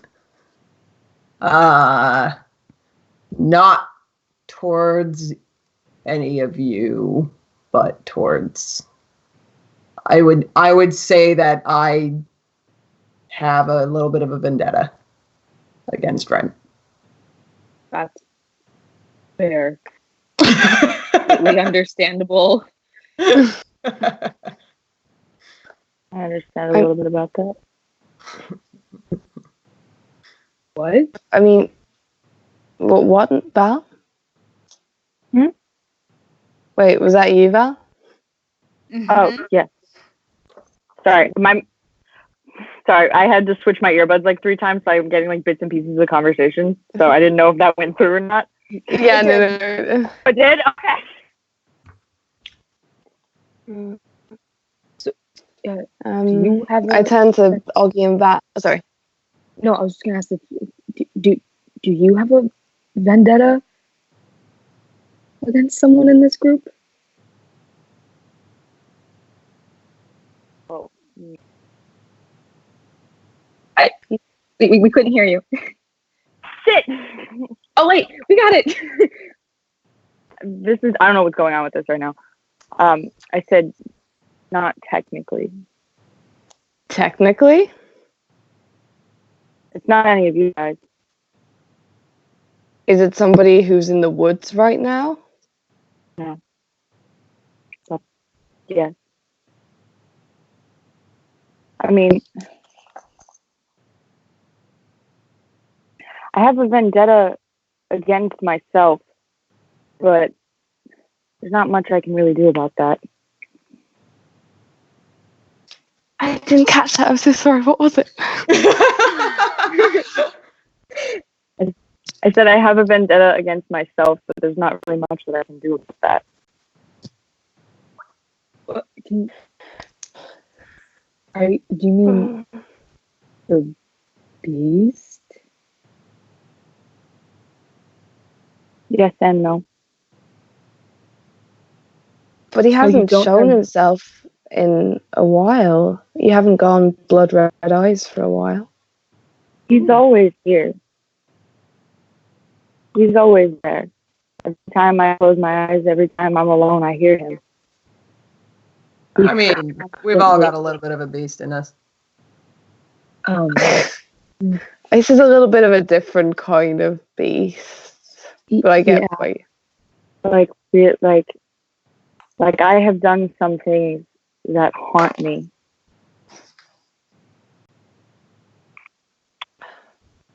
And I constantly am trying to forget them.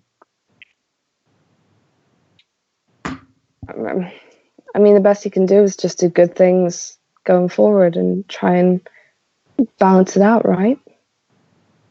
But can I balance it out? I think you can. I believe you can. There's not much point going on if you can't. I mean, I've tried. I've tried to be as nice as I can, and as trusting as I can. You are one of the nicest people in our party, so you're doing a pretty good job.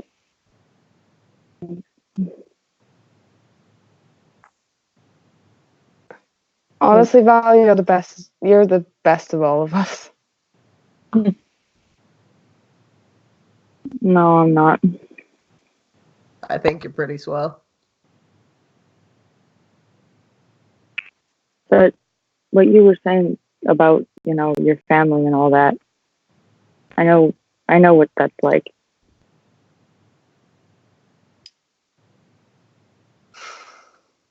I'd say about this time, you feel the last little bits of the spell fading out. You've got time for about one more question if you have it.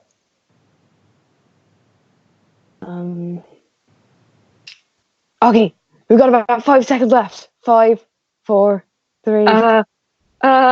What's your favorite color? She's dressed in all fucking green.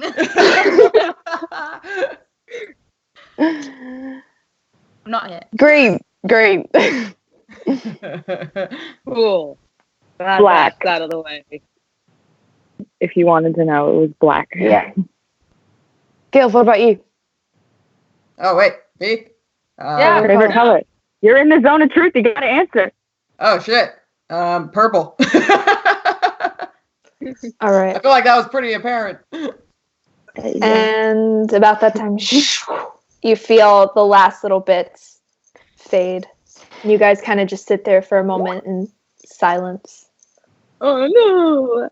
Oh no! Jules. In the silence, I've just FYI, I've got one more of these spells left, but I'd rather not use it. I think we're past it, right? We can be up front. I feel like pretty much everything's out on the table now, so. Yeah. Thank Not you. everything. There's some things I don't feel that you guys need to know yet. I don't want you to, hate me. I don't think I could. I don't think I could. I couldn't possibly. But if you want to share, I think we always listen. It doesn't matter if you feel shame or guilt. I said I had a vendetta against myself. It wasn't the thing. I really do. I did some horrible, horrible things in the past, and it wasn't the beast's fault for it. Yeah, but people make mistakes. Everyone does. They do things that they regret and they grow from it.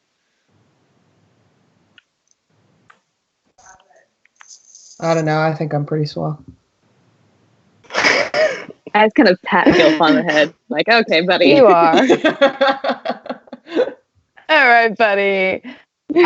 I put my hand on Val's hand and give it a squeeze and don't say anything, but just... Okay. As this kind of conversation is happening, you find yourself winding down. Nora and Ren make it back to the group, and let's take a quick break there so that we can make sure that Nora comes back. Okay. True. Holy shit! Oh, that was a lot! So we'll be Okay. back in a few minutes. Miller? Yeah, Okay. I got it. Bye, guys. See you on the flip side. The story of our group begins at sea. An elven ranger called Ren and his human companion Nora the Wizard had been travelling together for some time, whilst Oggy, a human paladin, was journeying alone. They soon met a cheery half-orc bard known as Tam, who was working on the ship. As the group began to make conversation, they heard a sound from below deck, and after some investigation, discovered a tiefling druid stowaway called Val. Suddenly, they were alerted to a commotion above, as a number of passengers and crew began to climb over the sides of the ship straight into the ocean, compelled to jump to their deaths by a hypnotic sea creature called a rusalka. The newly formed group banded together and defeated the creature. Upon reaching the city of Valashi, they began to explore. They met Mimi, an upbeat seamstress, and Tony, a Rakshasa sorcerer who owned an illicit store selling magical items. Illicit because only members of the local Magic Users Guild had permission to perform magic. Later that evening, the group attended a lively festival where Nora encountered a half-elf sorcerer named Gnarly. The evening took a dark turn where the group stumbled across a rotting corpse and were promptly arrested by the authorities. Unable to provide any information, the group was confined to a cell where they met a grumpy prisoner called Axel. Suddenly, the dungeon walls exploded inwards and everyone was broken out by the Thistlewinds, Axel's band of criminal friends. Now on the run, the two groups joined forces on a particular mission to steal a special vase from the mad wizard Giltree. Upon breaking into Giltree's home, they found a large beast called a quaggan guarding the vase. The sluggish creature called itself Fu and talked only in riddles. In frustration, Ren threatened Fu with an arrow, successfully prompting the quaggan to move out of the way, but he immediately felt guilty for threatening such an innocent creature. Taking pity on Fu, the group decided to help it escape the wizard's irresponsible custody. When the mad wizard returned home, the gang defeated him together, and Fu took his revenge by eating him whole. Val the tiefling had a strange turn that caused her to be unusually aggressive towards the group, and made her eyes glow blood red. But it passed as quickly as it came. Our group then followed the Thistlewinds to deliver the vase to a mysterious benefactor. They were led to a spooky underground lair where they met the terrifying Black Widow until she was revealed to be Gnarly, the sorceress in disguise. The Thistlewinds were actually members of the Magic Users Guild, and Axel was Gnarly's twin brother in disguise as well. The events had taken place since the prison break, had been a test to see if the group were eligible to join the guild, and surprisingly they had passed. Our group were then told they could either face arrest and be sentenced to prison, or join the Magic Guild, so they chose the latter. They all then made their journey to the guild headquarters, where they were given lodgings and met other eccentric members of the organisation. The momentary peace did not last long, however. The gang awoke on their first morning at the guild to find Ren had left them, leaving behind only a letter addressed to Nora. He told her that she was free of any servitude she felt towards him and that she should continue on with their newfound friends. Ren was soon found unconscious in the garden, having succumbed to a dangerous disease known as a blackened dream, which could only be cured with an ether flower from the Feywild. So Nora, accompanied by Oggy, Tam and Val, journeyed to the Feywild via a special portal to bring back the cure. They met an ally named Carly in the Feywild who guided them to the Forest of Contrast, where they battled against 4 giant wood lice before finally finding what they sought. They returned to the guild only just in time to save Ren, who had been experiencing vivid fever dreams in a hell of his own. When he finally awoke, Ren and Nora spoke for a long time and we learned more about their history, and thanks to some very unsubtle eavesdropping from Oggy and Tam, the rest of the group did too. It was revealed that Ren is the youngest son of the Young Island family, cruel nobles who had previously ruled over the northern city of Highgash until they were violently overthrown some years before. Nora had been working as a family librarian at the time and helped Ren escape the night the Young Island house fell. The pair had been on the run ever since and had fled south as far from their homeland as possible.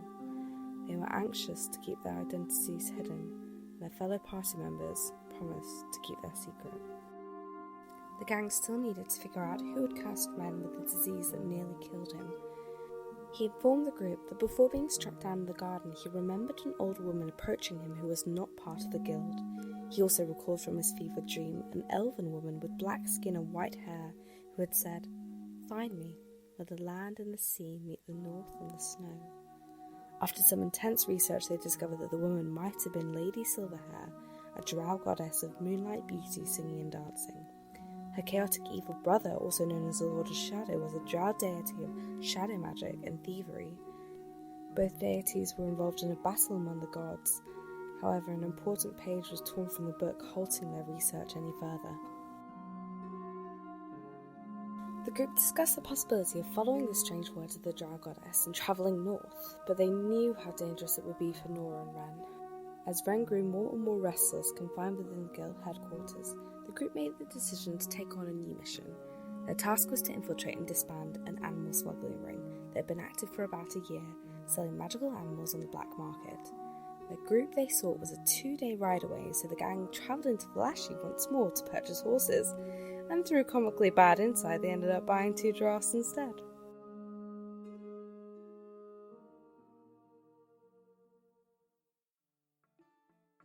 The group then began the pursuit of these smugglers. Ren scouted ahead to find the smugglers' camp, which included cages and cages of magical beasts in their sleeping form of the smugglers. Ren managed to unlock the cage of a great black stag named Moroth. However, the now awake smugglers ambushed the group and a brutal fight ensued that nearly resulted in the deaths of both Tam and Oggy. However, Values had abjured magic to change forms into a wolf and ruthlessly attack the enemies, assisted by the black stag. Yet Val did not seem in control of her druid form and also ended up attacking Tam, her blood-red eyes returning again. The gang eventually killed all of the smugglers except for a scout who they took prisoner and one other smuggler who escaped along with the group's 2 giraffes. Ren and Nora returned to the smugglers' camp to free the rest of the magical creatures, but one of these creatures, a harpy, flew back to where the others rested and slit the scout's throat. Determined to get the giraffes back, the group rested and then pursued the remaining smuggler. They came across an arcane doorway, and after some debate about how to continue, leading to some inter-party tension, they entered to find a vast underground cavernous city called the Underbrush. Just as they began to explore the city, they met a chirpy halfling barbarian named Neda, who was on a quest to retrieve her lost memories. With some difficulty, they were able to locate a large crystal in the centre of the city that had magical properties which gave Neda her memories back. Once the group had left the cavern, Ren stealthed back and touched the crystal himself, reliving painful memories that left him visibly shaken. The group then found lodgings and explored the city some more, and around this time they also settled on a name for their company, the TAVRN Alliance. While walking through the streets of the Underbrush, Nora attracted a great deal of attention. Apparently she looked a great deal like the king's missing daughter Kayleen, who had been gone without a word for 2 years now. Brushing the stairs aside, TAVRN decided to attend a festival that was happening in the city. Tam and Oggy entered a race and tied in first place, while the others explored various activities and games. In an effort to discover more information, Ren showed the crest belonging to the dead scout to a citizen. The citizen then took the crest and left in a hurry. Soon afterwards, the king of the Underbrush, Alistair, gave a speech to all in attendance. He had just been given tangible proof by way of a guild crest, one Ren had passed on, that his beloved daughter Kayleen had returned. Realising the great danger they were in, the group went back to their lodgings to decide what to do next, and after lots of debate, with some singing in the rain from Nora, they set out on finding the smugglers' headquarters. After some investigation, they found 2 carts and rails leading to a deep cavern, and after fighting some goblinoid creatures and a fire monster in a dangerous cart journey, they made it to the entrance of the Smugglers Guild. Upon walking into the group headquarters, the group saw rows and rows and rows of animals in cages, and after some eavesdropping, they made themselves known to a group of guildspeople. A woman named Sarah embraced Nora, calling her Kayleen and saying how pleased she was to have her best friend back. With some quick thinking, Nora went along with it, pretending to be Kayleen, who had amnesia. This group also included an orc named Gilm, who recognised Tam. He said that he used to adventure with her father. Sarah persuaded the group to follow her to Kayleen's old room, which she hoped would jog her friend's memory. She left to find Kayleen's parents, and the gang knew they needed to figure out a plan and fast. While investigating the room and trying to find out what to do next, a goblin bard named Gilf entered the picture. He immediately saw through Nora's charade and offered to help the group. TAVRN agreed to trust their mysterious new ally, some more reluctantly than others, and they retired to his quarters.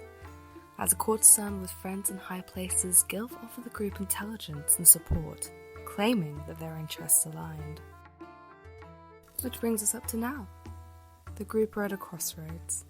Will they stay and continue to covertly investigate? Will they capitalize on Nora's resemblance to Kayleen and try to infiltrate the court? Or will they attempt to escape the underbrush altogether? Stay with us on D20 Era to find out.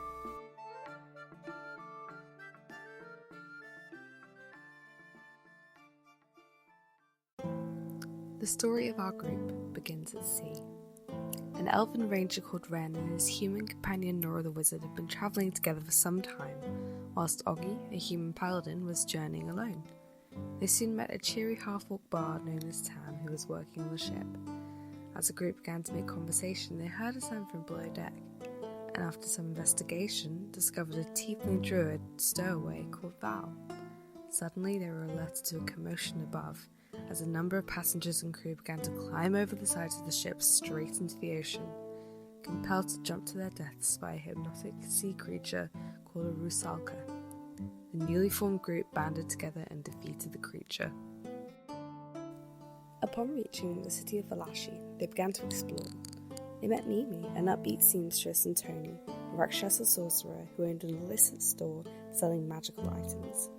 Illicit because only members of the local Magic Users Guild had permission to perform magic. Later that evening, the group attended a lively festival where Nora encountered a half-elf sorcerer named Gnarly.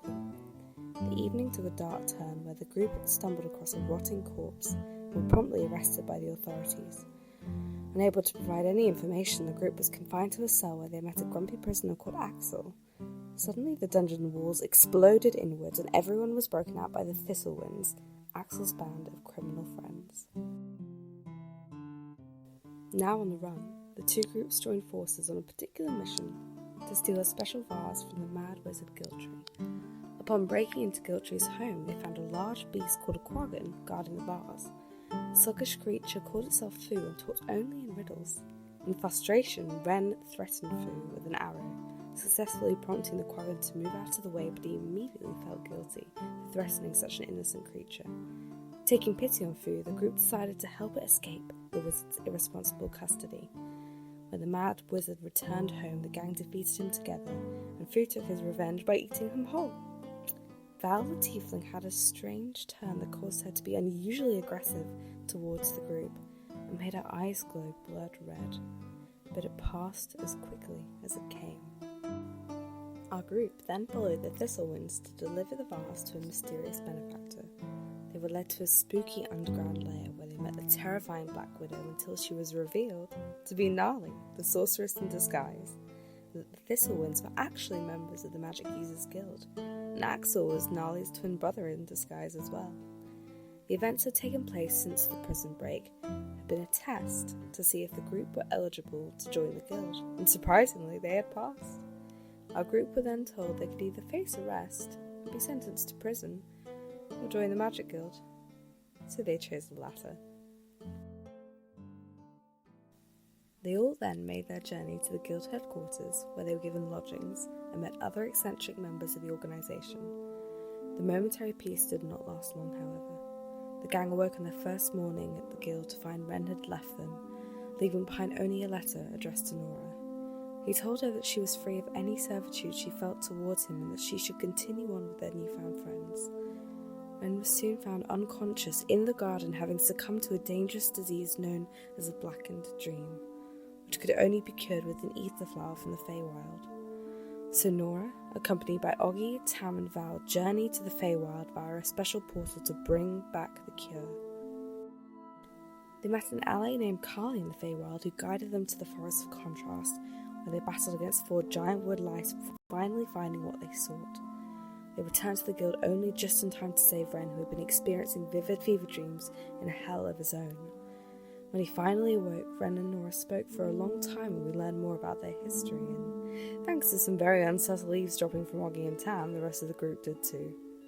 It was revealed that Ren is the youngest son of the Anguillan family, cruel nobles who had previously ruled over the northern city of Highgash until they were violently overthrown some years before.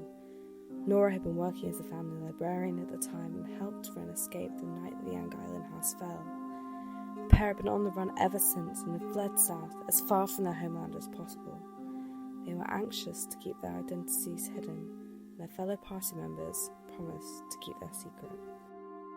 The gang still needed to figure out who had cursed Ren with the disease that nearly killed him. He informed the group that before being struck down in the garden, he remembered an old woman approaching him who was not part of the guild.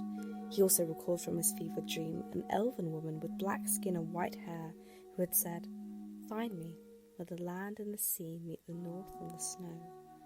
After some intense research, they discovered that the woman might have been Lady Silverhair, a drow goddess of moonlight beauty, singing and dancing. Her chaotic evil brother, also known as the Lord of Shadow, was a drow deity of shadow magic and thievery. Both deities were involved in a battle among the gods. However, an important page was torn from the book, halting their research any further. The group discussed the possibility of following the strange words of the drow goddess and travelling north, but they knew how dangerous it would be for Nora and Ren. As Ren grew more and more restless, Heyo. Okay, there we go. Okay, and we're back. Except for Maddie. Heyo. I don't know where she is. But I'm cool. Oh, Mickey, I see you. Who let our peers into D&D? Like, what was anyone expecting? Angst. It's so fun. It's so fun when it doesn't come from me. I'm like, oh, I can just sit back and enjoy it. Okay. This is hosting us right now. So if you're watching this, we love you. We gave you a shout out earlier during our first announcements, thanking you for all the love. But in case you didn't see it. Okay. So, last we left off, the gang just narrowly escaped through the underbrush with a singular dice roll. That was amazing.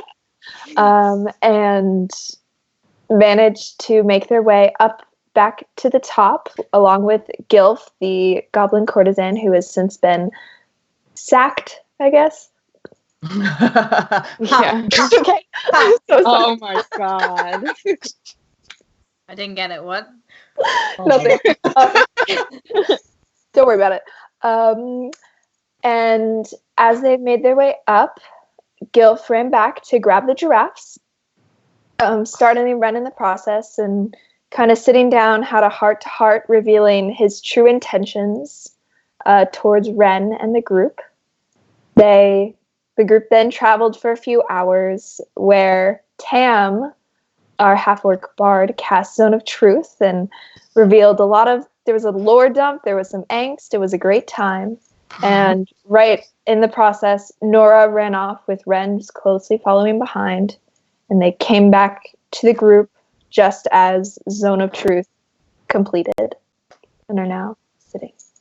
So, Ren and Nora, you all appear after that conversation, and the rest of the group, as you kind of see almost like this shimmering bubble of sorts. There's just like, and that seems to almost pop, and you realize now that Zone of Truth is gone.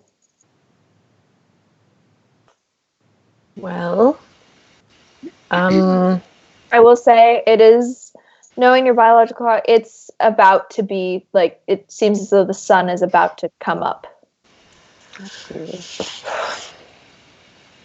I think we're going to need Zone of Truth to resolve this. So, let's say we take a bit of a nap. We keep getting interrupted, and I think a long rest is due. I think we need to sleep. We Yeah. definitely do. I call the cot next to Val. Do you think we have cots? You don't have cots? We have bedrolls. Well, I brought a silk pillow, so. Val just pulls out one of the pillows from the room and it's just like. Yep. You guys now have, I'd say like about 4 good, nice silk pillows that are covered in like a silky purple. Wow. You're welcome. It's like the fine silk too. It's like it's very high quality. Are the ends tasseled? Absolutely. No. Never mind. Yes, they are. Sorry, I know a lot about like fabrics, which is why I was like, I have to be very clear. This is refined silk. I'm like, this is the one that's like shiny and it's got like the tassels aren't made of silk themselves. They're made of like fine purple thread. However, there are tassels at the edge. Yes. Mm-hmm. Nice. 10 out of 10. Should we arrange watches again, or are we going with the ones we had set out earlier? We can just stick with those. Yeah. All right. Kate, if our long rest gets broken up, do we have to start back at the beginning of 8 hours, or can we just sleep like 5 hours? Because we've had little attempts. The giraffe's asleep. Okay, but you brought this on yourself. I would say it's gone several hours. You're gonna need the full 8 hours. Okay. Well, I can start off the watch again. Okay, I'll take the last watch. All right. All right. So whoever's taking the first watch, or perception. Is it me and Gilf? It's gonna be the most awkward shit. Oh no! This is 13, a hot 13. All right. Bad. I got a 19. Plus. Okay. Something. Plus things. All right. So you both sit there in awkward silence. Real uncomfortable silence. You guys you sit there for like a moment together, realize this is awkward, and then move to opposite sides of the camp, kind of just watching in your respective areas until that watch comes to an end. All right, second watch. Speaking of Game of Thrones, second watch. Oh, nice.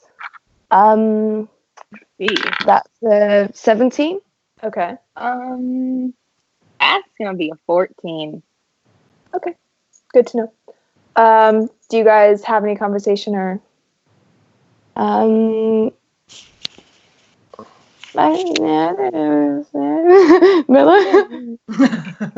I think we're good. I think we're very tired. Yeah. The kind of heaviness of that, like, talk kind of weighs in on you, and you are able to focus. All right, third watch. Perception check.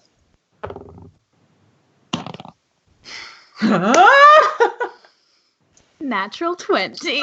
Wow. Are you kidding me? Who's keeping track? 10. How many is that? That's 10. That's 3 from me. Oh, I just. Miller and I both keep track just to be safe. Yeah. Oh my god. Yeah, okay. I got my glasses on. Ain't nothing getting past these eyes. That technically, because you don't have dark vision, you need to roll at disadvantage. However, I know how important natural 20s are for you, so I'm gonna let it slide. I recognize, especially. Rolled another natural 20. No, that was pretty good though. That was 18. Okay. I got a hot 11. Okay. Night. The watch goes through. and full, unless you guys want to talk about something. Just quickly. Val, you like Ren, right? You're friends with him, right? Mm-hmm. Yeah. Just he doesn't have a lot of those, and I think your friendship is really valued to him, and that's good. Do you know what I'm saying?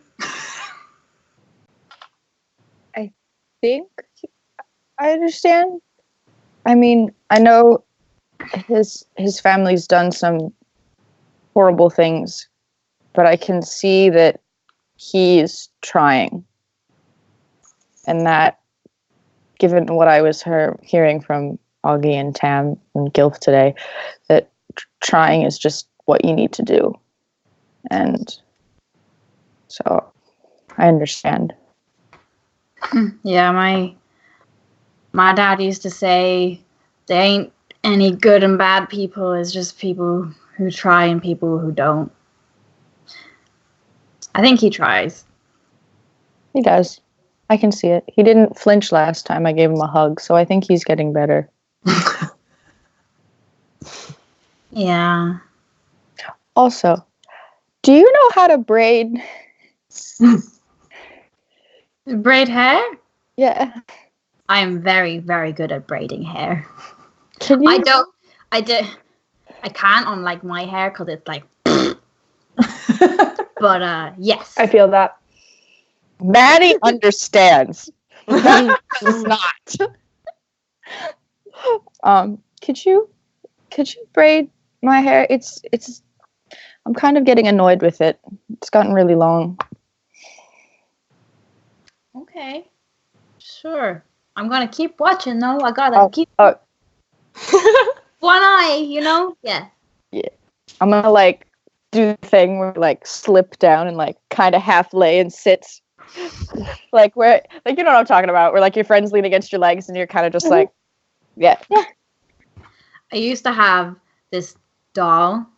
One, like, my nana gave it to me, and it had like really long silver hair.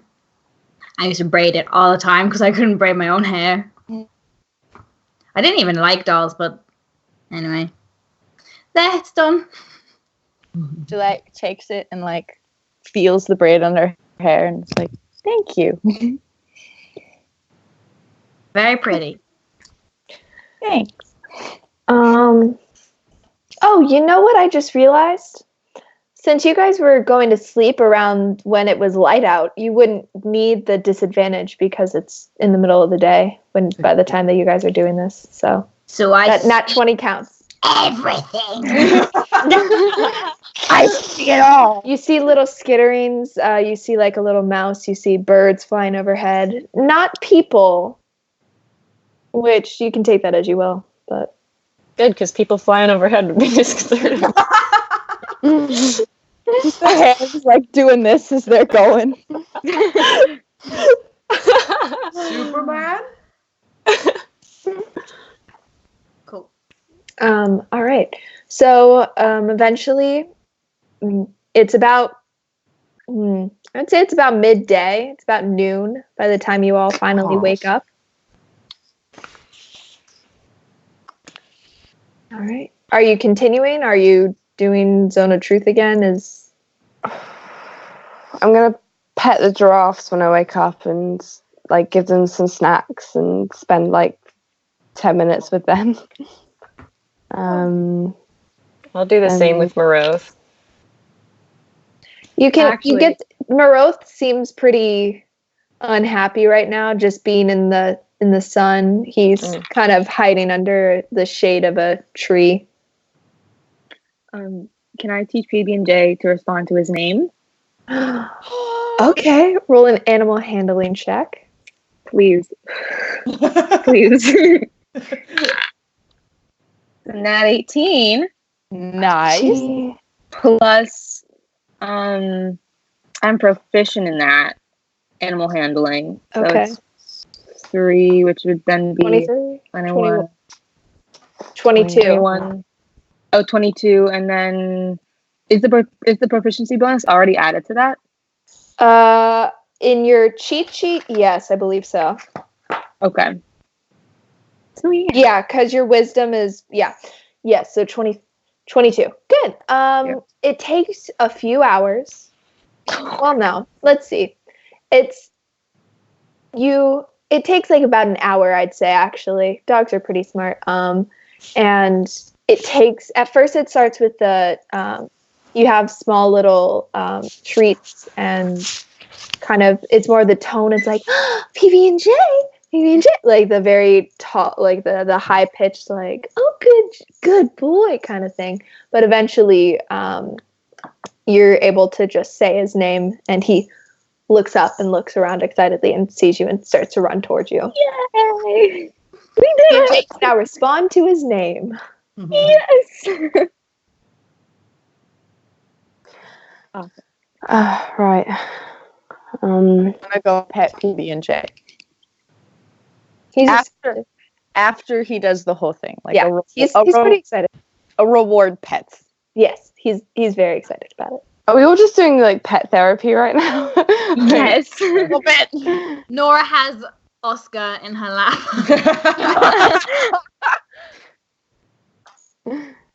Gilf found the bug. Gilf's got the bagpipes. It's just like, Gilf's doing a rendition of Old Town Road on the bagpipes. yeah. Right. I go up to Ren and I'm like, I was talking to Val and Augie before, and I mean, do you think we should maybe not do Zone of Truth just so we can be truthful without having to? Like, maybe it's a good foundation for not, I don't know, for not lying, but not having to force it on. I don't know. What do you think? I have some things to say, primarily to Gilf, that I don't think he'll believe unless we have Zone of Truth. It can just be me, if you'd like. Fair enough. I can do that. Right. Everyone, gather around. Circle time. Truth time. For anyone who wants it, I guess. Raise your hand if you want to be in Zone of Truth. All right. So, Val, Nora, and Gilf. Just ask them to stand. Do you mean? Oh, sorry. Yeah, Ren. Sorry. I know we look Nora, get in there. I get them just to stand like kind of a little bit closer to each other. And I cast it. Okay. Do you all allow it to? Yep. Okay. Great. So you feel it wash over all of them.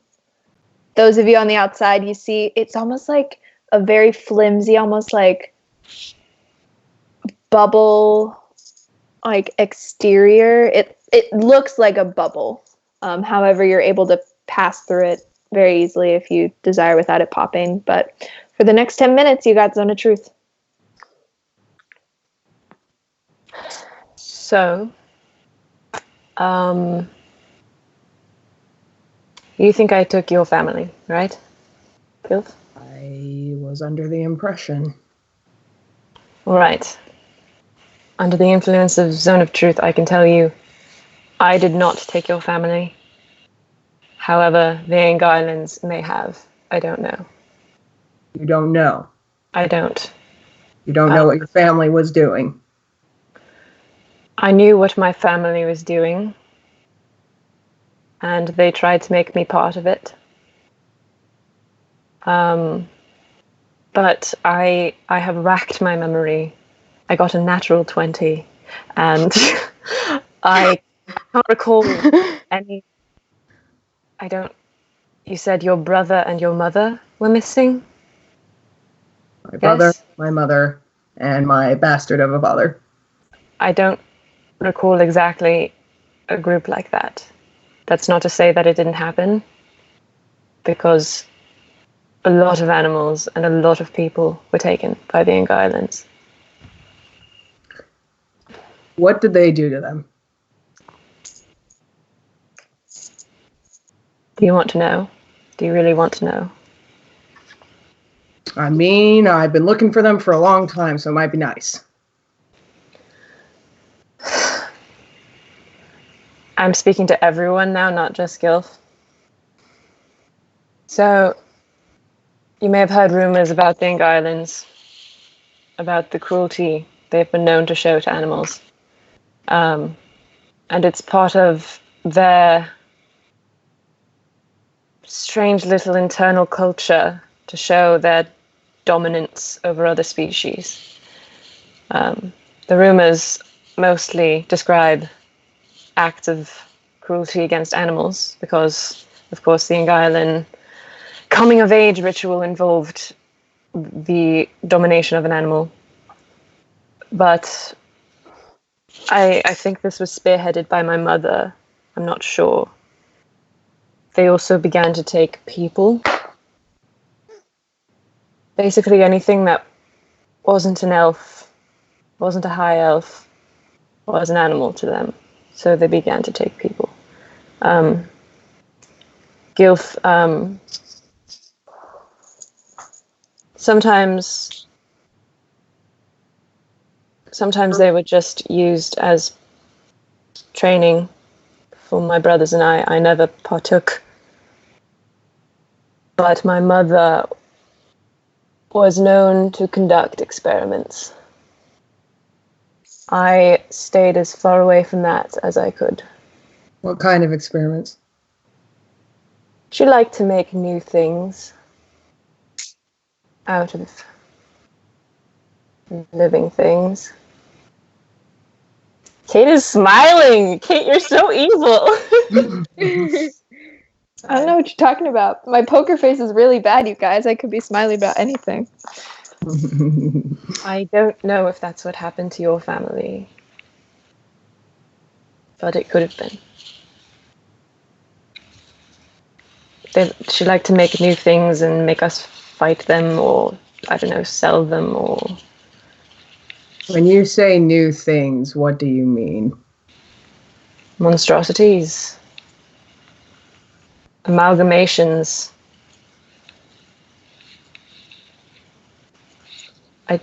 I don't know if that's what happened to your family. Tam? Yeah. The spell is Yeah. The spell is foolproof. It is.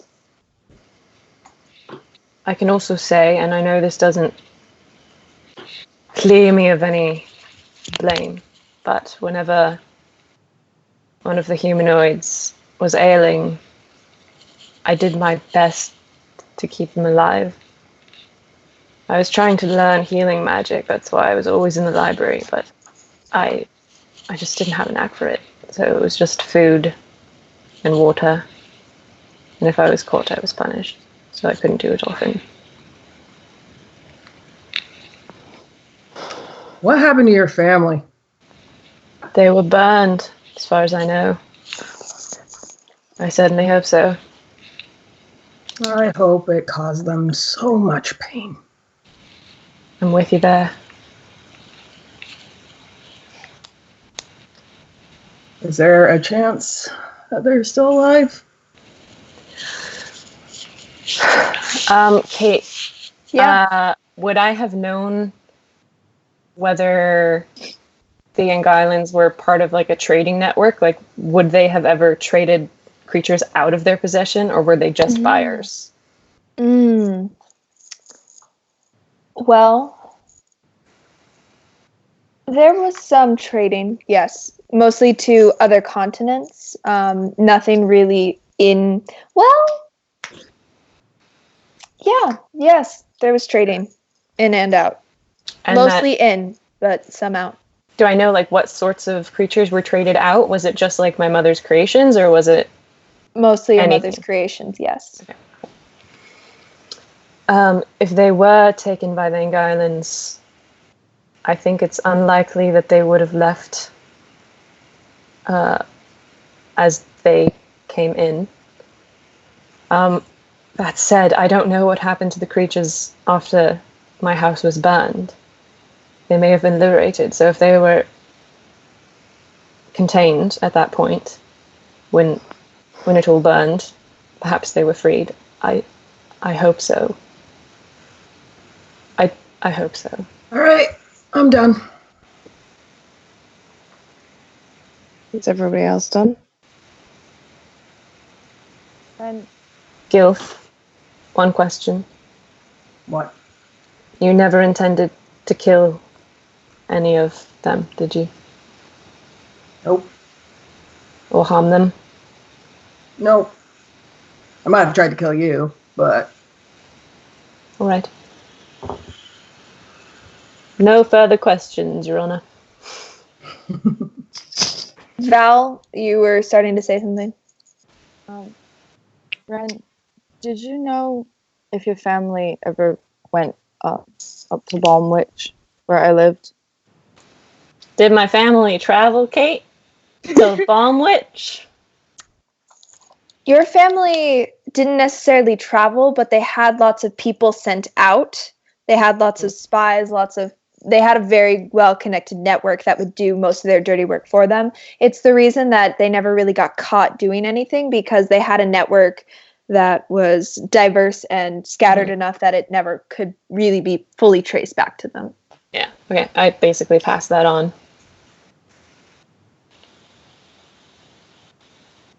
I only asked because there were people that I knew went missing. I don't know if my family was at the root of that, but it's entirely possible that their network took people from everywhere. You didn't target just plain old people, right? Me, personally? No, the family, sorry. The family, I think it was a sort of a recent hobby of my mother's. I'm not entirely certain. She would take anyone that wasn't high elf. She considered everyone below her. That line of thought came from my father, but she really ran with it. Her experiments. I've got one more question. Mm-hmm. Who started the fire? Because I'd love to thank them. I believe it was an uprising from the village. I've got a whole village I gotta go thank. I'm gonna go take a piss.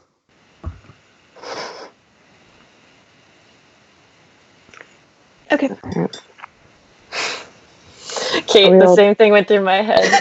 We didn't start the fire.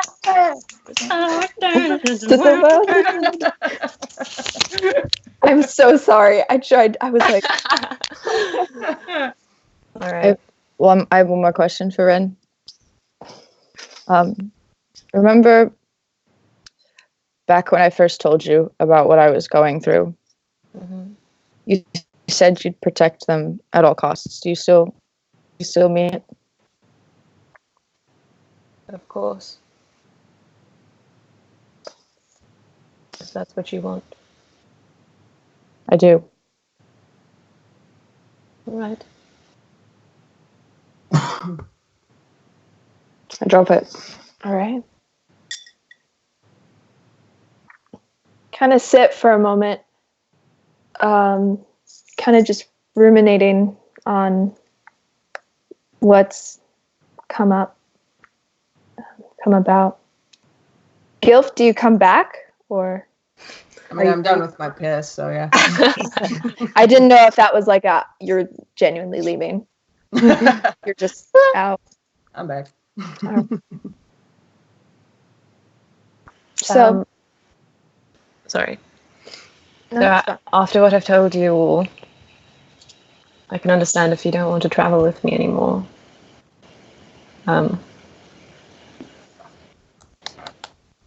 I just want you to know that everything I do is to try and make amends for what my family did.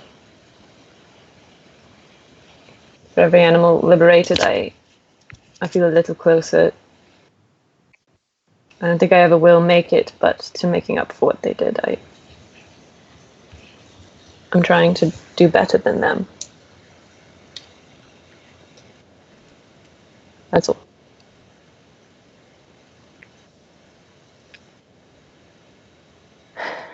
As someone once told me, there are good and bad people. There's just people who try.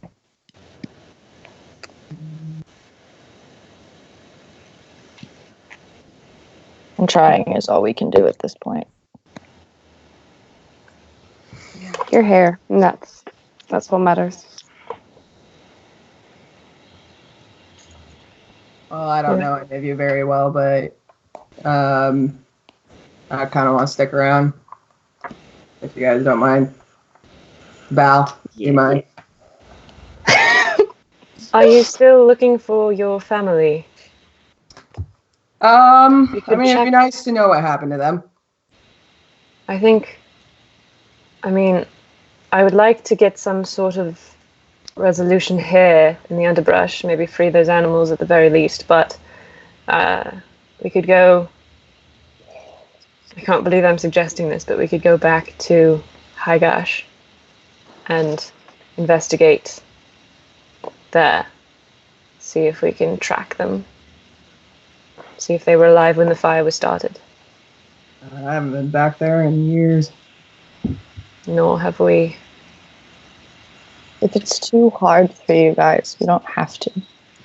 Of course we do. It's a family. I'm a masochist, so let's do it. Hey, Gil? Yes, Nora. I'm keeping the book. It's all yours. Okay. And unless you guys have anything else that you want to say? I'm just going to say, if we want to procrastinate a bit, I'd like to go back and speak to that orc we met in the underbrush. But after Perhaps that, we could. Perhaps we could go back, try and liberate the animals. I don't know how we're going to get them out. And you could speak to Gilm? Gilm. Thank you for remembering his name. Speak to Gilm and try and do a good thing for those animals, and then go north. Right. Can't we contact the guild? I don't know how we would be able to rescue all the animals on our own. Yeah. They know our faces. They know what we sound like. We're going to be on high alert in case we go back into the city.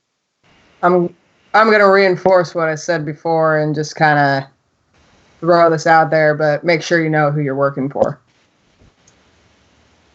So should we return to where we came from, speak to our employers, try and get some more information from them, and pass on, if we deem them trustworthy, pass on the knowledge that we've gained here before we go north?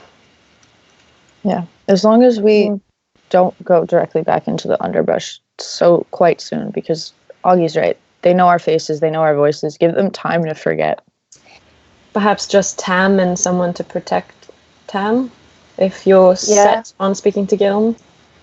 I'd quite like to. Just it would only take an hour or two. I can help you out, Tam. Thanks, Augie. Well, I was thinking either Val or I should do it, because I can be quiet and Val can be an animal. Well, I mean, Augie, you have a disguise kit, I have disguise self, and then one of you can either stealth or be an animal. True. And then we just kind of, half of the party goes, half of the party stays here and talks to the guild. Maybe it should only be a few people talking to the guild. Well, don't we have to go back to talk to them? Oh, that's a journey. Sorry, I thought we had like telephones. Thought we had like mobile. This isn't Kim Possible. Yeah, no, okay. Tam plays on the flute. No. Right. Sure. Let's do that and then regroup and go back to the guild. Right. So Tam Oggy and Val, would you like to accompany them as an animal for backup? You don't have to. You don't have to. I'm just wondering, how long does wild shape last for? An hour. Do we have? Or But wait, don't you have 3? wait. I think you have 3 wild shapes, don't you, or 4? Because of your level, you get as many as your level. I thought. I might be wrong. I know Do they know? last for a certain hour. Are they going to be looking to keep us out or just? Yeah, number of hours equal to Alright, half Gil. your druid level, so 2 hours per wild shape. Okay. And you can What do was- it twice. I think. What was that, Miller? Are they going to be looking to keep all of us out or just Nora and Gil? I think we're all associated with them, so we should be careful. But certainly Nora and Gilf should not return. I Okay. have no problem with that. Yeah. All right. I'll stay, you go. Val? Yeah. Is that alright? Okay. For 2 hours. Yes. No, I was gonna say, are we gonna do this now or next time? Next time I'm about to wrap Yeah, up cool. unless anybody's got anything. Okay, great. As you all decide to split the party and go one way and go the other and then meet back up, we're gonna end there for tonight. Whew. Thanks, you guys. Thank you so much for joining us. Yeah. That was so much. All right. I'm interested. We will see you guys soon, hopefully. Yeah. How Thanks, many you nat 20s? How many? 10. 10 nat 20 in one session. We're Hell yeah. unstoppable. 2 nat ones. None of those helped us convince the king that we were his daughter. But Hey, it kept you from getting killed. this is true. Good. Thank you guys so much. Make sure to join our Discord server. We have posted that on our social media links, and I don't know if there's a way to put it in the Twitch thing somehow. I can do that right now. Wow, Okay, yeah. Jamila's gonna do that. Look at Miller go. Yes. Thank you guys so much. We really appreciate you all sticking around. Yeah. We know this was a long one, but it was definitely long overdue. Thank you guys so much. And we'll see you next time, which is hopefully soon. Yeah. Yeah. Bye. See you later. Yeah, I was like, wait. In the chat. Hang on. Okay. All right. Thank you guys so much. I got the horses in the back. No.